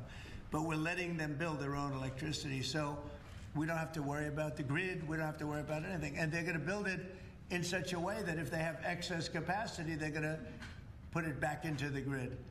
It's pretty amazing. So when they build, we're giving them permits to build their own electric power plants, and it's incredible when you see what they're doing. And because of that and other things that we're doing, we're leading every country. Nobody's even close to us with AI. And AI seems to be the big thing. I don't know. I can't tell you that. There are a lot of people building, and a lot of people have high stock prices because of AI. So a lot of people think it's great stuff. And I think it's great stuff. I look at it, it's amazing what it can do. In terms of medical costs, in terms of knowledge, it's basically information, and information at a level that nobody thought possible before. So we'll see. But they're building plants where you saw the one overlay that I did where, in this case it's Meta, one of their plants is essentially almost the size of Manhattan. And that's a building, you know, it's a building that covers Manhattan. So it's big stuff. And nobody's even close to us. We're leading AI by so much. Mr. President, yeah, go ahead, please. Since the start of your administration, we've seen a lot more Americans wanting to join ICE. And as we're seeing more attacks on them right now, what's your message to rank and file ICE agents who are trying to do their jobs but are facing 1,000% increase in attacks? I love your questions, you know. I like it. So who are you with? I'm with NTD. Very good. The one who got mugged. You were the one, that's what I thought. You got mugged. You're not getting mugged anymore. She was really, you're lucky to be with us with that deal that happened. I know all about that. Not anymore, though. You feel a different world out there, right? Totally. You're safe with the baby nowadays. Oh, good. Well, you're safe now. Nobody's going to be hurting you in any way. Thank you, Mr. President. Okay, thank you very much. Mr. President, on the Supreme Court today. Thank you. So the bottom line on your question, we're just going to make things real safe. We're going to have a country that you can be proud of, not a country that you read about every day where somebody gets mugged from behind or hit over the head with a baseball bat. Those people aren't with us any longer. Yeah, please. Mr. President, yes. Thank you very much. Thank you, Mr. President. On today's call with Lula from Brazil, are you considering lowering tariffs after the call? Well, I had a great talk with the president of Brazil, who was a good man. I met him actually at the United Nations. I was going up to make a speech, and I didn't have a teleprompter. I was walking up to my teleprompter. I said, I don't have a teleprompter. But just before that, I met with President Lula, and I found him to be very good. I mean, we had a very good talk for about, 2 minutes. And then I went up to make a speech, and I was surprised to see, how would you like that one, Doug? I've got every leader in the world sitting out there. My teleprompter isn't on. You know why, Daniel? Because it was a rigged deal. But fortunately, I made a better speech than I would have if I read it off a teleprompter, which is pretty easy to do. So it was quite a day. That was a big day, but we met and we liked each other, and yeah, we had a great conversation. Yeah, we'll start doing business. What I was gonna say about the whole AI thing, do you think they're over investing into the electricity and to the AI thing? I know like all the countries are going after it, so I'm like, yeah, it's like we're putting a lot of money towards the AI in hopes that it brings something further, but I'm also like, that's a lot of investment, you know? She's just a troublemaker. But I mean, if we don't invest now, we're gonna be behind, so I kind of get it. Especially with the electricity grid thing, it's gonna just. She's an anger management problem. I think she should see a doctor. She needs anger. If you ever watch her, she's a young person. She's so angry. She's so crazy. Now you can have her. You can have. She's just a troublemaker. Yeah, please. Mr. President's term today, Mr. President. Say it. The Supreme Court is back, and Yeah. they rejected today an appeal by Ghislaine Maxwell to overturn her conviction. That means her only chance of getting out of prison is a pardon from you. Is that something you're? Who are we talking about? Ghislaine Maxwell. You know, I haven't heard the name in so long. I can say this, that I'd have to take a look at it. I would have to take a look. Did they reject that? She wanted to appeal her conviction. And what happened? They said that they were not going to hear her appeal. I see. Well, I'll take a look at it. I will speak to the DOJ. I wouldn't consider it or not consider it. I don't know anything about it. So, but I will speak to the DOJ. Why would she be a candidate for clemency, sir? I don't know. I mean, I'd have to speak to the DOJ. I'll look at it. I have a lot of people who've asked me for pardons. I call him Puff Daddy has asked me for a pardon. But she was convicted of child sex trafficking. Yeah, I mean, I'm going to have to take a look at it. I'd have to ask DOJ. I didn't know they rejected it. I didn't know she was even asking for it, frankly. Supply Tomahawk missiles to Ukraine, or sell them to NATO and let them sell them to Ukraine. Yeah, I've sort of made a decision, pretty much. If you consider, yeah, I think I want to find out what they're doing with them. Yes. You know, where are they sending them? I guess I'd have to ask that question. That war should never have started. Would have never started. Such bad judgment was used there. I think on both sides, by the way. But nobody looks good with the war with Russia and Ukraine. Nobody. That's been a horrible. This week they lost over 7,000 soldiers between the two of them. This is every week they're losing 7,000, 8,000, 5,000. They have a range of like 1,500 miles or something, and so they'd be able to. No, I know. No, I would ask some questions. I want to see what's. I'm not looking to see escalation. Yes. And tomorrow you're meeting with the Canadian Prime Minister. What's on the agenda for that? Well, I guess he's going to ask about tariffs because a lot of companies from Canada are moving into the United States. You know, everybody's moving back into the U.S. and he's probably going to be asking about tariffs. They're losing a lot of companies in Canada. They're coming into they left here. They left here 20 years ago when presidents that sat right at this desk weren't doing their job properly. They were probably good politicians, but they weren't good at business, and they allowed these companies to leave. And all they had to do is do what I'm doing right now. And, you know, I'm not saying it's the easiest thing to do, but it is. It's effective. We're a rich country again. We're a powerful country because, you know, I've ended 7 wars. At least half of them was because of my ability at trade and because of tariffs. If I didn't have tariffs to throw around a little bit, you would have at least 4 wars raging right now with thousands of people a day being killed that aren't happening. We've settled. You know, we settled 7. We're getting close to settling 8. That would be a big one. And that's something that could happen. But so I think he's coming probably to talk about tariffs because a lot of companies are leaving Canada to come into the U.S. And they're leaving Mexico. And by the way, they're leaving China. They're leaving all over the world to come into the U.S. And would you Nobody's actually seen anything like it. Would you shift your position on tariffs in response to whatever? Well, I mean, look, my positions turned out to. Everybody said I'm right. They find billions of dollars that they didn't even know they had. Recently, they said they found billions of dollars, and they couldn't understand. I said, check the tariff shelf. And they come in the next hour and they said, sir, you're right. It was from the tariffs. We're a rich, really rich country again. But more importantly, maybe influence. If I didn't have the power of tariffs, you would have at least 4 of the 7 wars raging. I use tariffs to stop wars.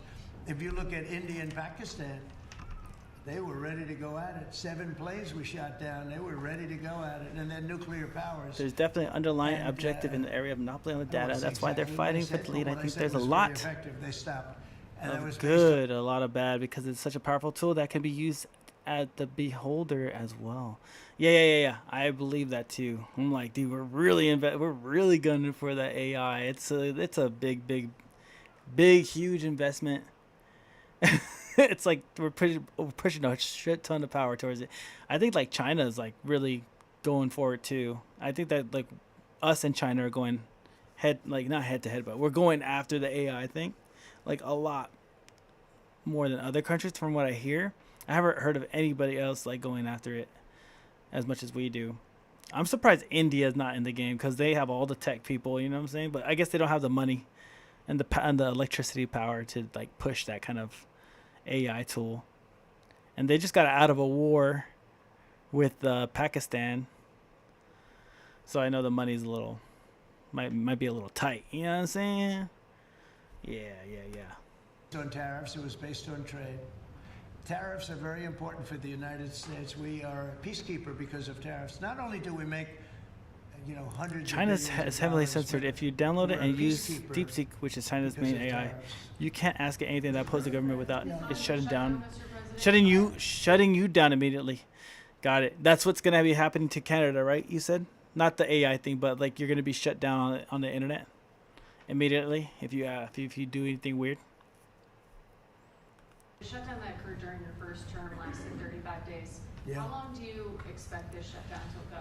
Well, you don't know. Look, I can say this, that it would have not happened except for the Democrats. The Democrats are very foolish. Hey, quick question. I'm not sure if motherfucker's still here in the kick chat, but who would you rather have, Kamala, or Trump in office right now? I was just wondering. They've lost their way, and we have a new thing now. When you look at it's called crime. It's called absolute, as Biden would say. Well, I won't say what he would have said. Remember when he said it's a 3-letter word?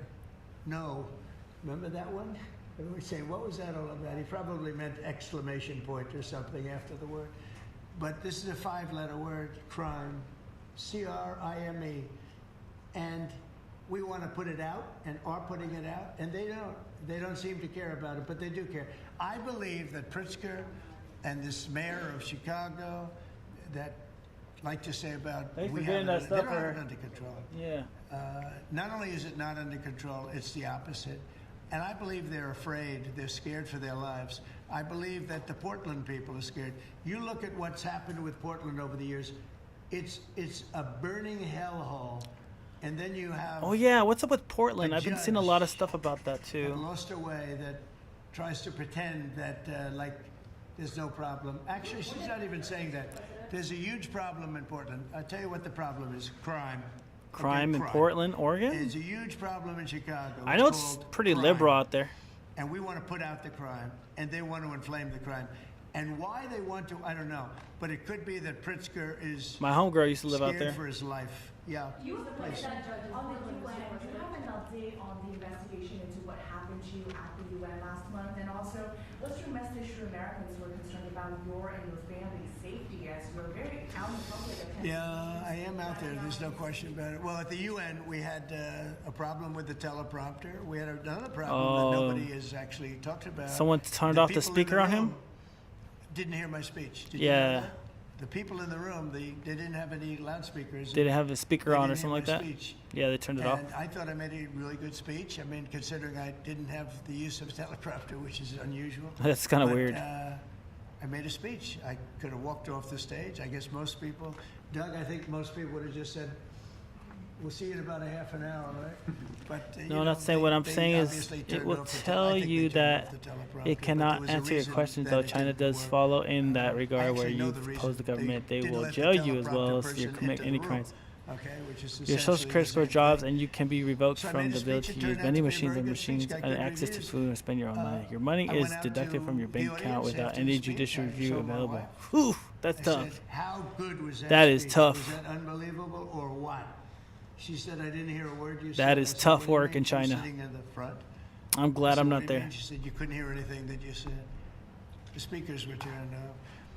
So I think that's pretty bad stuff, right? You know, especially since we support most of the United Nations. And yet I still want to keep it in New York. Is China with the Jews? Or are they with like Islam? Hold on. Let me ask that question.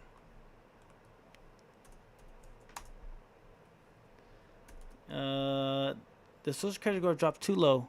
They have something called 15-minute cities where everything is accessible within a 15-minute walking distance. You are not allowed to leave your 15-minute city. You are bound to it. They have introduced 15-minute cities and proposed the idea and some places in Canada that are implementing them. Wow. 15-minute cities.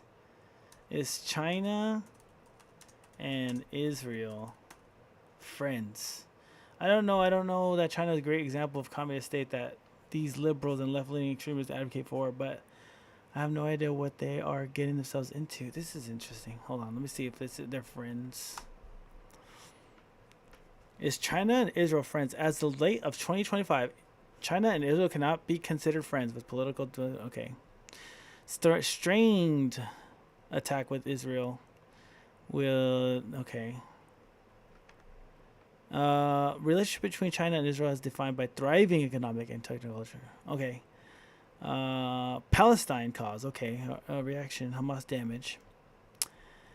They have no idea. They're pro-Palestine stance. Okay. They're not for Israel. Okay. At least that's consistent. We don't need China to be in bed with Israel. If we're in bed with Israel, you know what I'm saying? Because I think the United Nations has tremendous potential. If properly run, the United States has tremendous potential. But think of this. I settled 7 wars. I never spoke to the United Nations about it. Not one of them. You look at, and those were wars that were raging a long time, and in many cases. And I settled 7. I never heard from the United. They didn't help me. They should be able to settle the wars. I shouldn't have to be settling the wars. Yeah, please. I mean, last week you signed the security guarantees for They don't have the firepower that we do to settle the wars. That's the problem. Well, I wouldn't mind if they did. If they want to, they'd let me know. Nobody said that. But you know, Qatar's been very, very helpful to us in this process, and I think you'll find that. I think maybe the most influential. They're very influential, very strong. With Hamas, they're very strong. And Turkey's likewise been helpful. I mean, honestly, UAE, Saudi Arabia, everybody's been helpful. I just spoke today with the... They're all on board. They're all on board with the Hamas deal. Terrific, too. We have... I can't think of any country that's been negative about this. This is why it should happen. I mean, everybody wants it to happen. And usually when everybody, including, I think, Hamas. Yeah, Hamas wants it to happen too, right? When they want it to happen, it's going to happen. James Comey is being arraigned on Wednesday, obviously after his indictment. Are you worried that your own statements calling for his prosecution could help him actually in his defense of this case? No, I think he's a crooked guy. He's a dirty cop. Comey, I think he's a dirty cop. Comey. Recognized by many people to be a dirty cop and dishonest guy. So all I have to do is, I mean, I have nothing to do with the case. I just say, but you called him Bondi to prosecute him and oppose him. No, I don't call anybody. You know what? I'm allowed to do that if I wanted to do that. But Comey's a crooked guy. He has been for years. And he got caught. Look, he lied. This is just a simple case. He totally lied. And then he confirmed the lie on, I guess, numerous occasions, or at least one occasion. He confirmed the lie. He said, that's what I said, and I stand by it. And, you know, I mean, the guy, and he didn't say, to the best of my knowledge. He didn't say, well, I don't remember. He made a very definitive statement and a very important statement concerning him. And he got caught in an outright lie. And that's why a group of people, it wasn't me that voted, they voted to indict him. But he's a crooked guy, in my opinion, and we'll find out. The court's going to determine that in a little while, I guess, yeah. President, do you expect to announce farm relief this week? Yeah, I'm going to do some farm stuff this weekend. You met with Yeah, please. Navy yesterday celebrating It was unbelievable. their 50th. Can you talk about I'm gonna look for that your as Google being Drive close thing to that you sent me a while ago, 250? resident. You've initiated a prayer initiative as well. Yeah. Talk to me about both of those events and why they're so important, particularly the prayer initiative going forward to the. Well, we have, and we're dealing, as you know, with all of the different, and not just evangelicals, Christians. We're dealing with lots of different faiths, religions, and I felt for a long time that if a country doesn't have religion, doesn't have faith, doesn't have God, it's going to be very hard to be a good country. There's no reason to be good. I want to be good because you want to prove to God that you're good, so you go to that next step, right? So that's very important to me. I think it's really very important. And yesterday was amazing. We went out. We went to the naval base, the largest in the world, actually, and I saw things that were incredible. I found it. Oh, there it is. You I posted don't it. want to use the word weapons, but they are weapons. It's the technology on these planes, on the carriers, on all of the different things that we saw.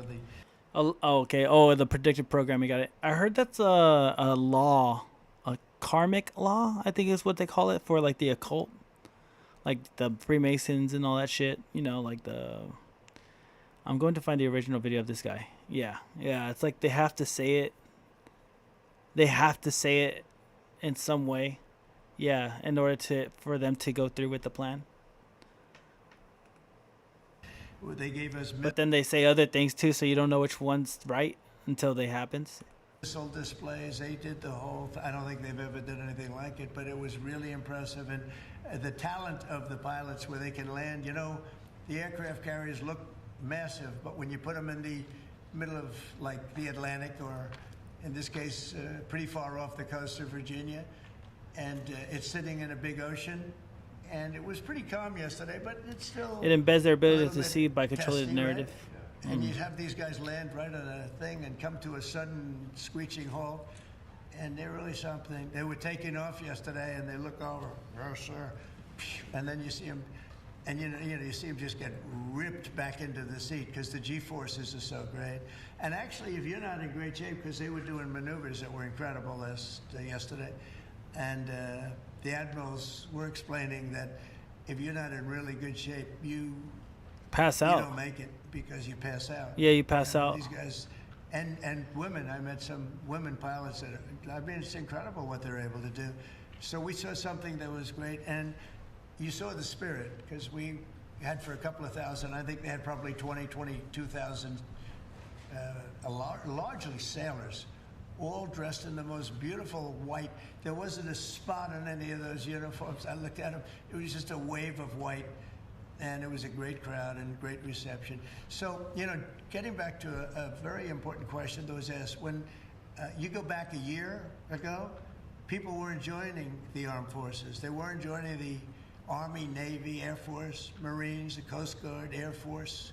If you look at, any of them, they weren't joining Space Force. Space Force, bro. What do they do? We're setting records, recruitment, and that what goes does Space for police Force and do? fire. Now they want to be policemen. They want to be firemen, and firemen. People don't mention them. They're incredible. I know so many of them. They're brave as hell. I wouldn't want to do it, tell you, but they weren't able to recruit. The police weren't able to recruit, and the military wasn't able to recruit. We were really off. And I got elected, and it really started on November 5th. I got elected, and somehow the country developed a spirit. Financially, yes, but also with the military. And now we have record levels of people wanting to be in. For instance, if you see something that was considerable that would constitute predicting the future in the movie or television show like The Matrix or Simpsons or other areas, that would have shown to be predictive, as such as Charlie Kirkland and the movie. It makes it absurd to oppose a narrative that came from a movie. Yeah. That's fucking insane. Oh, man. Forces filled. We have waiting lists to get into the Marines, to the Army, to the Navy, to the Air Force. We have Coast Guard. We have waiting lists to get in.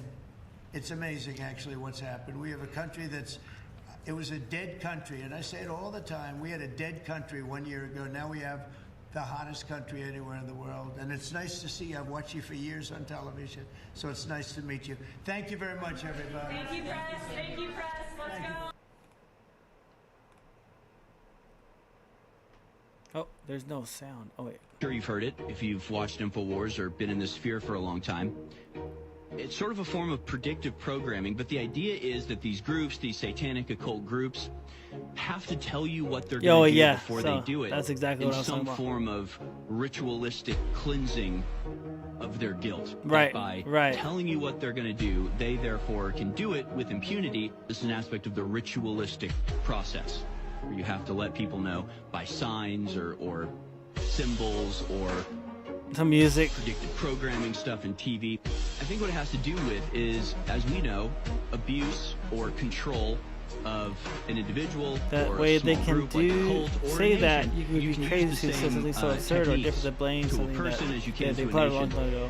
Yeah, that's why I want to find the original of it. Yeah. To go along with their own abuse, to be a participant in their own abuse. And by getting the person that you're abusing, that you're controlling, to think that they're actually I don't know how the song goes, but I know how the then the lyrics kind of go. They become an accomplice as well as a victim to you, and it makes your control that much more solid. So the method. Sorry, the music's taking me out. You got ADHD. Hopefully, that'll explain something. Of control for humanity is to get the person that you're trying to control to agree Shit is to spot on. and co-sign their own abuse. It's about morally being immune from blowback by getting your victim to go along with your exploitation and abuse. If I tell you I'm going to do this and you don't stop me, it's your fault. You can't blame me. I told you I was going to do this. So this is 1968 on BBC. This is a year before the fake moon landing. They fucking told everybody. This is called Newsbenders from 1968. This wasn't made by a bunch of truthers. This is the fucking BBC. Told you this. And you still did it. You're going to make this happen? No. We're going to make models much cheaper than we photograph the models. Fake newsreels? Fake newsreels. For the past 10 years, people have been looking at our fake newsreels and listening to our fake commentaries. And they accept it for the truth. And you can do it. Stop 100 people in the street. How many of them have actually seen a missile? There's a mosquito in here. They're just told they exist and they believe it. Yes, you're getting there. I knew you would. You didn't really believe there were all these things whizzing about up there, did you? Sputniks and rockets. Astronauts crossing their legs for 8 days. How long has this been going on? Since Hiroshima. And the H-bomb, you mean, that doesn't work either? Right. Dirty. Very, very dirty. What was your first reaction? Relief. Oh, yes. Yes, it has to be. Relief. You say you can put out what pictures you like on television. Doesn't anybody try to stop you? No, nobody wants to. 99.386% of the population wouldn't believe this conversation. And the rest are working for us. They're the top minds, the really responsible people. Scare an ostrich, buries its head in the sand. You scare a hedgehog, it rolls itself up into a ball. When a woman's frightened, she goes out and buys herself a hat. You mean you scare us so that we'll buy more, so that money moves quicker, production moves up? We don't say scare when we talk about human beings. We say threaten them emotionally. And there are all sorts of ways, not just the big ones like the hydrogen bomb. Overcrowd them a little with bad planning. Sell them too many motor cars. Anything to keep them a little bit removed from reality. Nowadays, people don't work for money. They work for the idea of money. They don't even love for love. They love for the idea of love. They only hate for the idea of hate. Hiroshima. It took us 5 years to find a non-addictive drug. One we could pay off against the hard drugs. LSD. You marketed that? Oh, yes, of course. And for a very good reason. Some of these protest movements are getting a little bit too close to the mark. LSD gave them nice little hallucinations. Made them talk like 3-year-olds. Throw flowers at policemen. Politicians are easy to control. The grosser mentality boys who like to be photographed getting in and out of Daimlers in Whitehall. They come right at the bottom of our organization. A few rungs up the ladder, there are the people in the top secret factories. just those in a position to know they're making weapons. This that was the don't exact time frame really when MK was work. being conducted. There must come a time when somebody wants to use one of those weapons. I mean, somebody is standing there with a finger on the button. Well, that's the beauty of it. Nobody presses the button. Just who the hell are you? It's obvious, isn't it? Just very few of the top people in communications in every major country in the world. Not everybody can be a robot polisher. If I tell you I'm going to do this and you don't stop me, it's your fault. You can't blame me. I told you I was going to do this. Damn, predictive programming, war is fake, all of it, the news, most social medias, yup.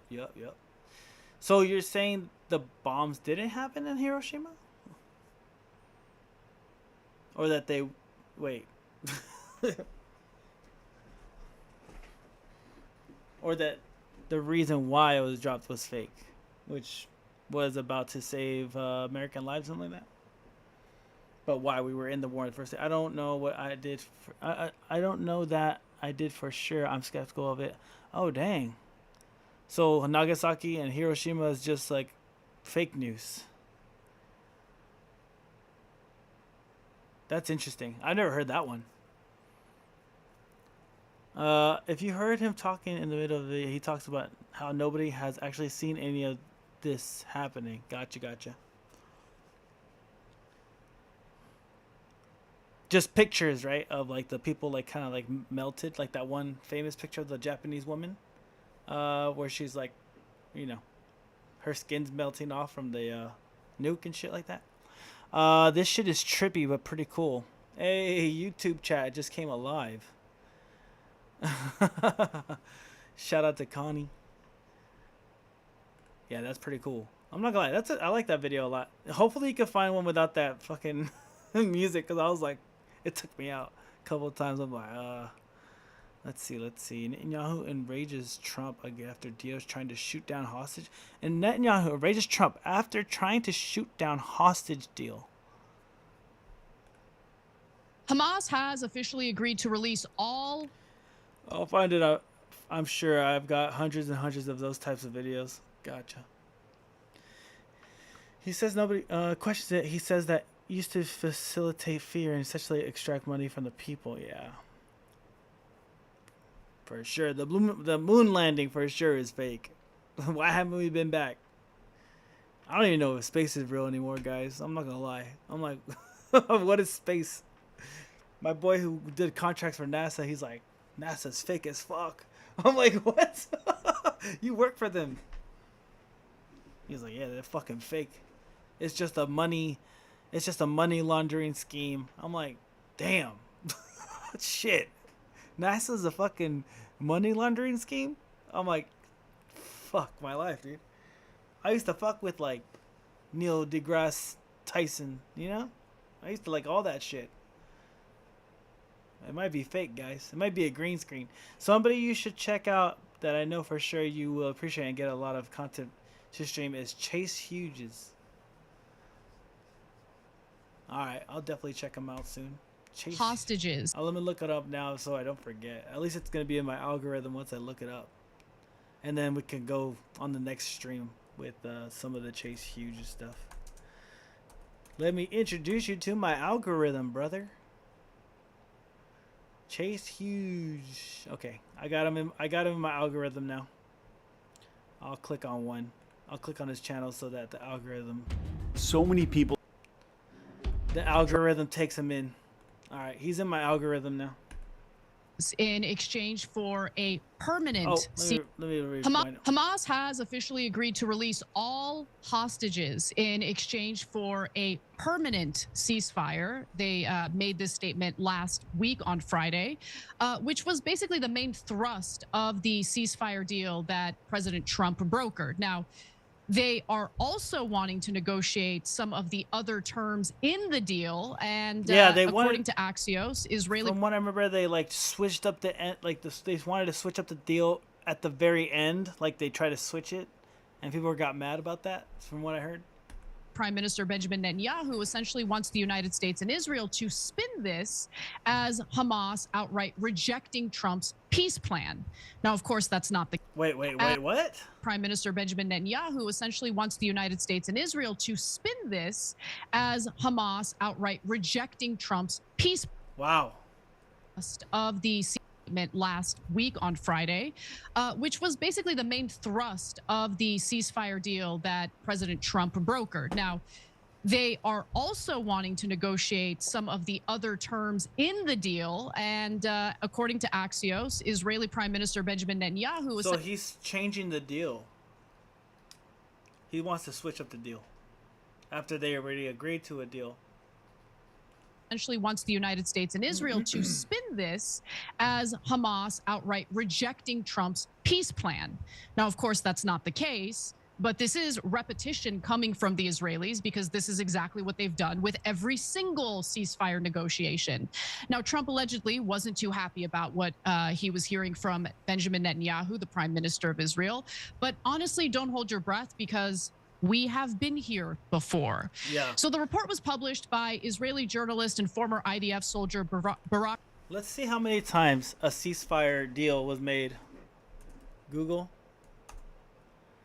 How many times has a ceasefire deal been made between Israel and Hamas?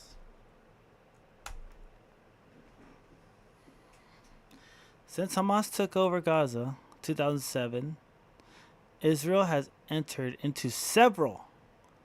I know, but it's not saying how many.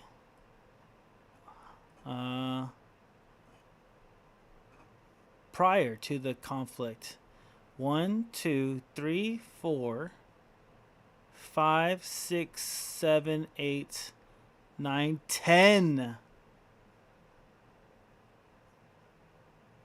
That sounds a lot like the operation that they facilitated with the CIA to try to enforce military operatives against Cuba.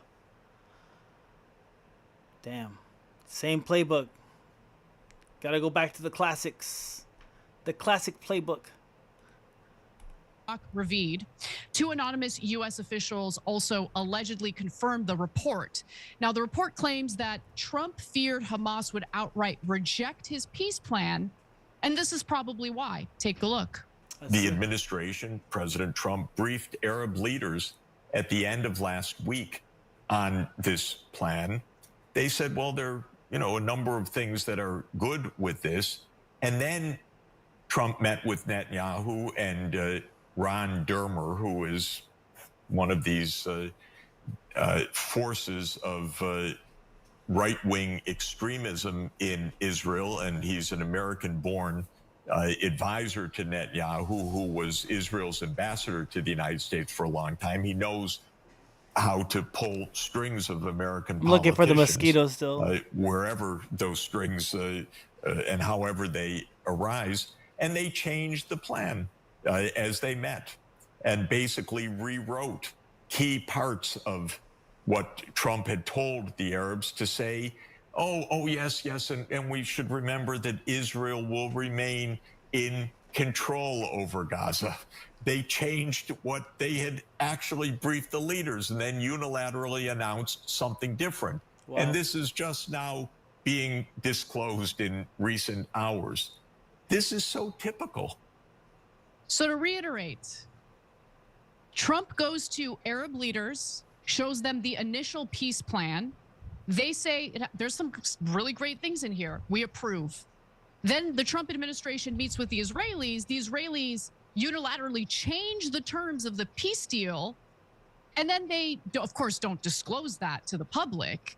And so they set Hamas up to reject the deal. And miraculously, Hamas didn't reject the deal. Now, what did the revised version of the peace deal include? You're about to hear Jeffrey Sachs give you the details on that. Oh, man. The way that this agreement is written is that Israel keeps its security control over Gaza. In other words, Gaza remains under Israel's dominance, which is Netanyahu's whole point. Here's Prime Minister Netanyahu speaking in Hebrew immediately upon his return from Washington to Tel Aviv. Everyone kept saying you have to accept Hamas's terms to withdraw everyone. The IDF needs to withdraw and Hamas can recover and also rehabilitate the strip. No way, that's not happening. On the contrary. And President Trump added that if Hamas refuses, he will give Israel full backing to complete the military operation to eliminate it. So when it comes to Hamas accepting the deal, they accept the main, the main thrust of the deal, essentially. We will release every single hostage for a permanent ceasefire. But the finer points, meaning the removal of IDF forces from the Gaza Strip. See, the big issue for them is when they were conducting these operations, internet wasn't made public. And in fact, the internet was only brought into the home in the 90s. And the major factor that this debilitates their ability to conduct these operations is our ability to do research at an instant. So they have a methodology to systematically pump out propaganda, draw narratives, and keep people divided and provide themselves the ability to conquer. Yeah. The worst thing they fucking gave us was the internet. For them. For sure. I said that before on stream sometime before. I remember saying that sometime before. I was very prominent, and like they really fucked up when they gave us the internet, because we could just share ideas really fast.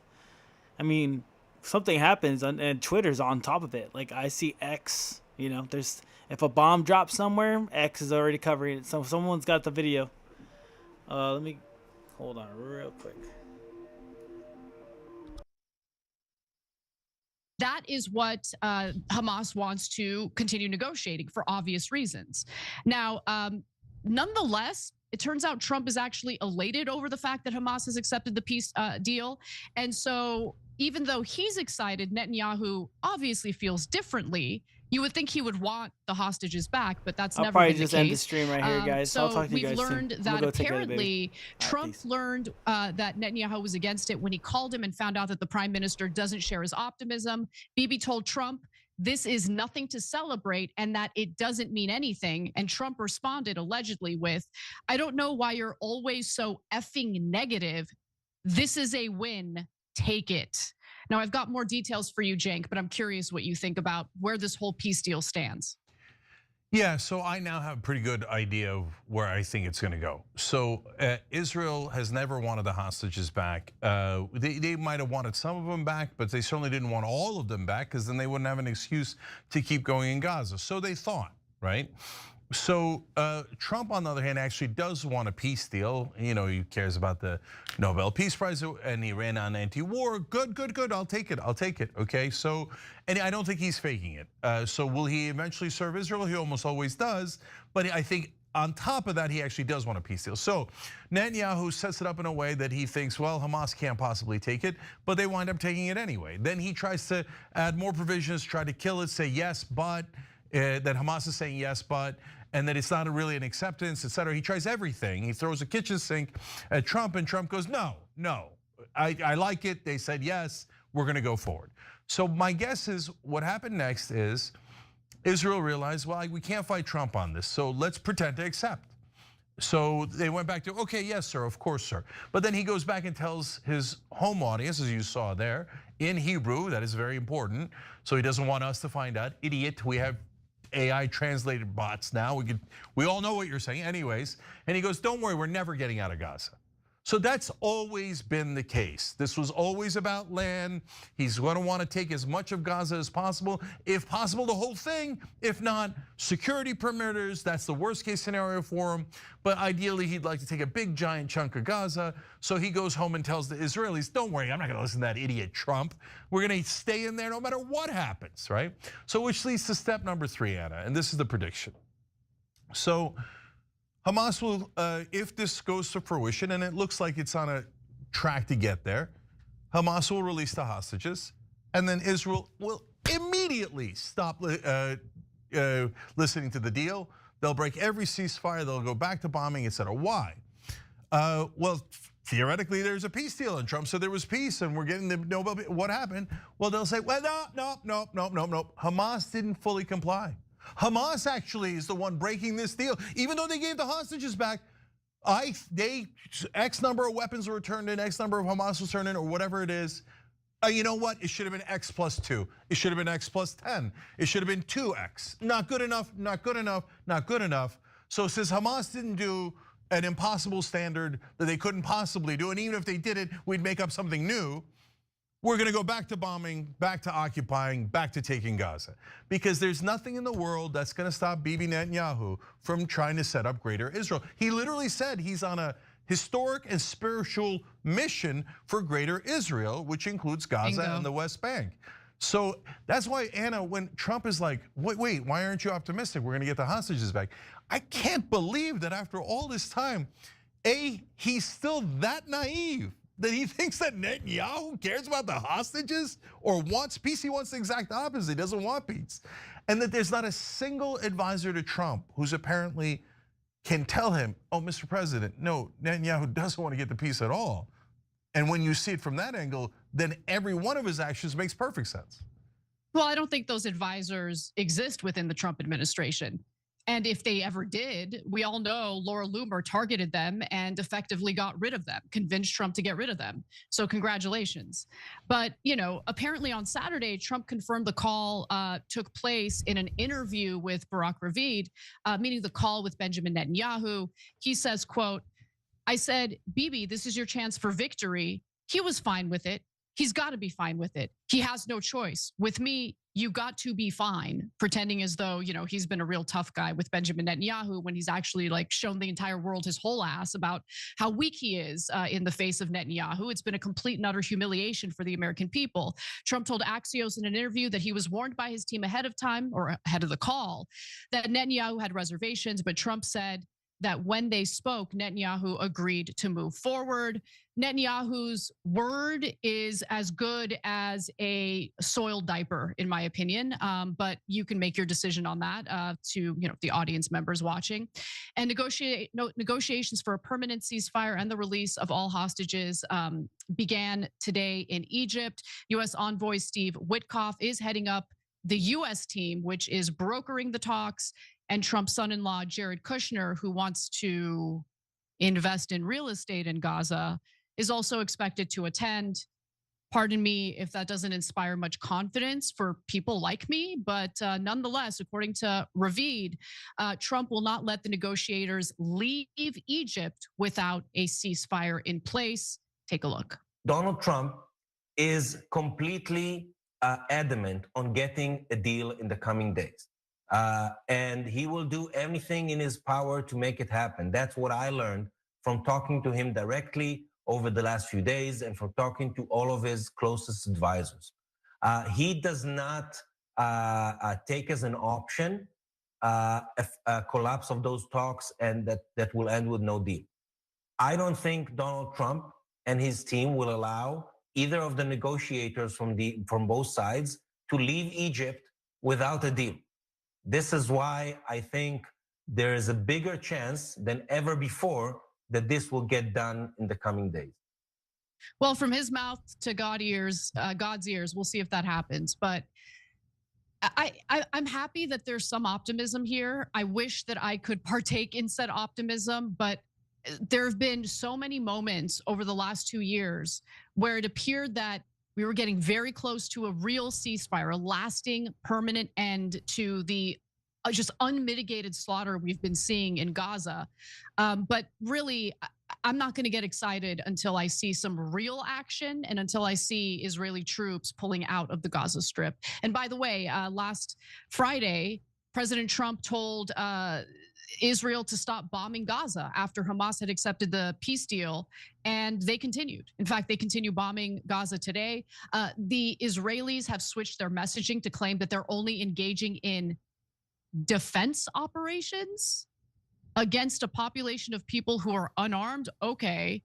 In reality, over 100 people have been killed in Gaza ever since Trump made that order.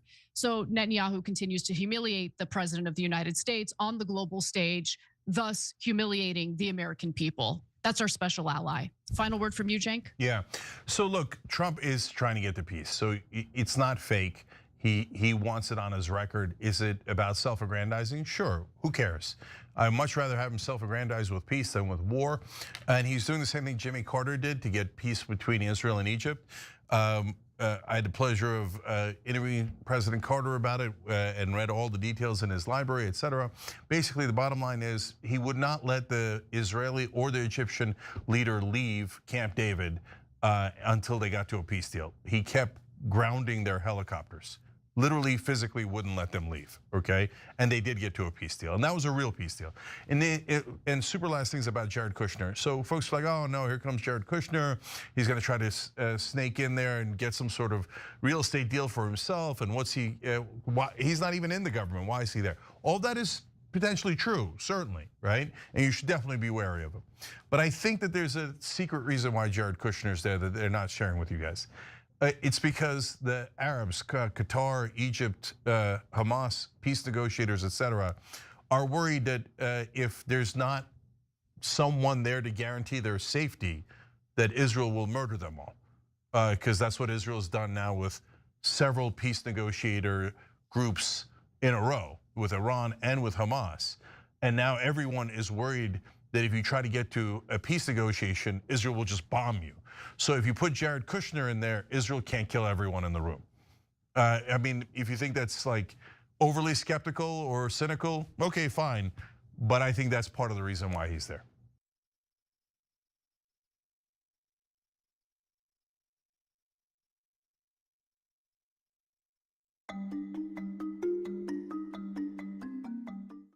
I went on that AIPAC trip. I went on subsequent trips.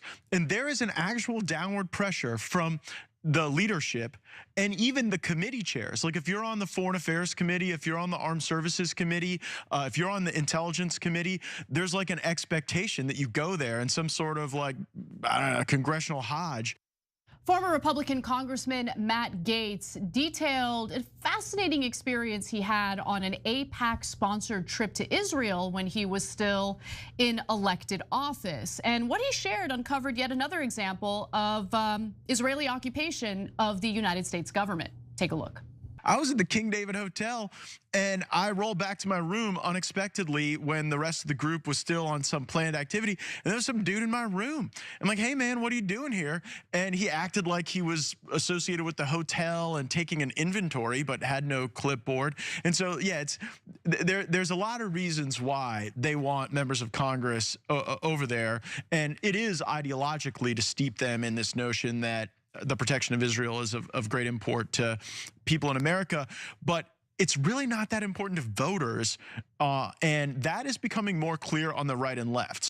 In fact, there are photos right now floating around the internet featuring dozens of Republican members of Congress.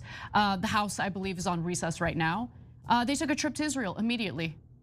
Immediately. I mean, it's so embarrassing. But real quick, Cenk, he also posted this on X in regard to the comments he made in the video you just watched. He says, this absolutely happened. I explained these events to my family in case something went awry with me. I reported this to my committee leadership at the time and was told it was regular and I should never leave anything meaningful in my hotel room abroad as a member of Congress. Yeah. Because it's just accepted that like the Israelis spy on Americans, members of the American government. I mean, Ted Cruz in that wonderful smackdown interview with Tucker Carlson even admitted, yeah, the Israelis spy on us, not a big deal. I like it, keep doing it, keep abusing us. Yeah, so I don't think they're our ally. Come on. So, okay, let's break this down a little bit. So, do I believe that they would be bugging the hotel rooms and maybe the material that the Congress people brought with them so that they could? I'll save them for the next stream for sure. All right, we'll end it here, but I'm gonna keep that chat open so we have those videos up. Hey, yeah, I'm doing. I'll take the other one now. Yeah, we'll be back tomorrow. We'll be back tomorrow. All right, peace, guys.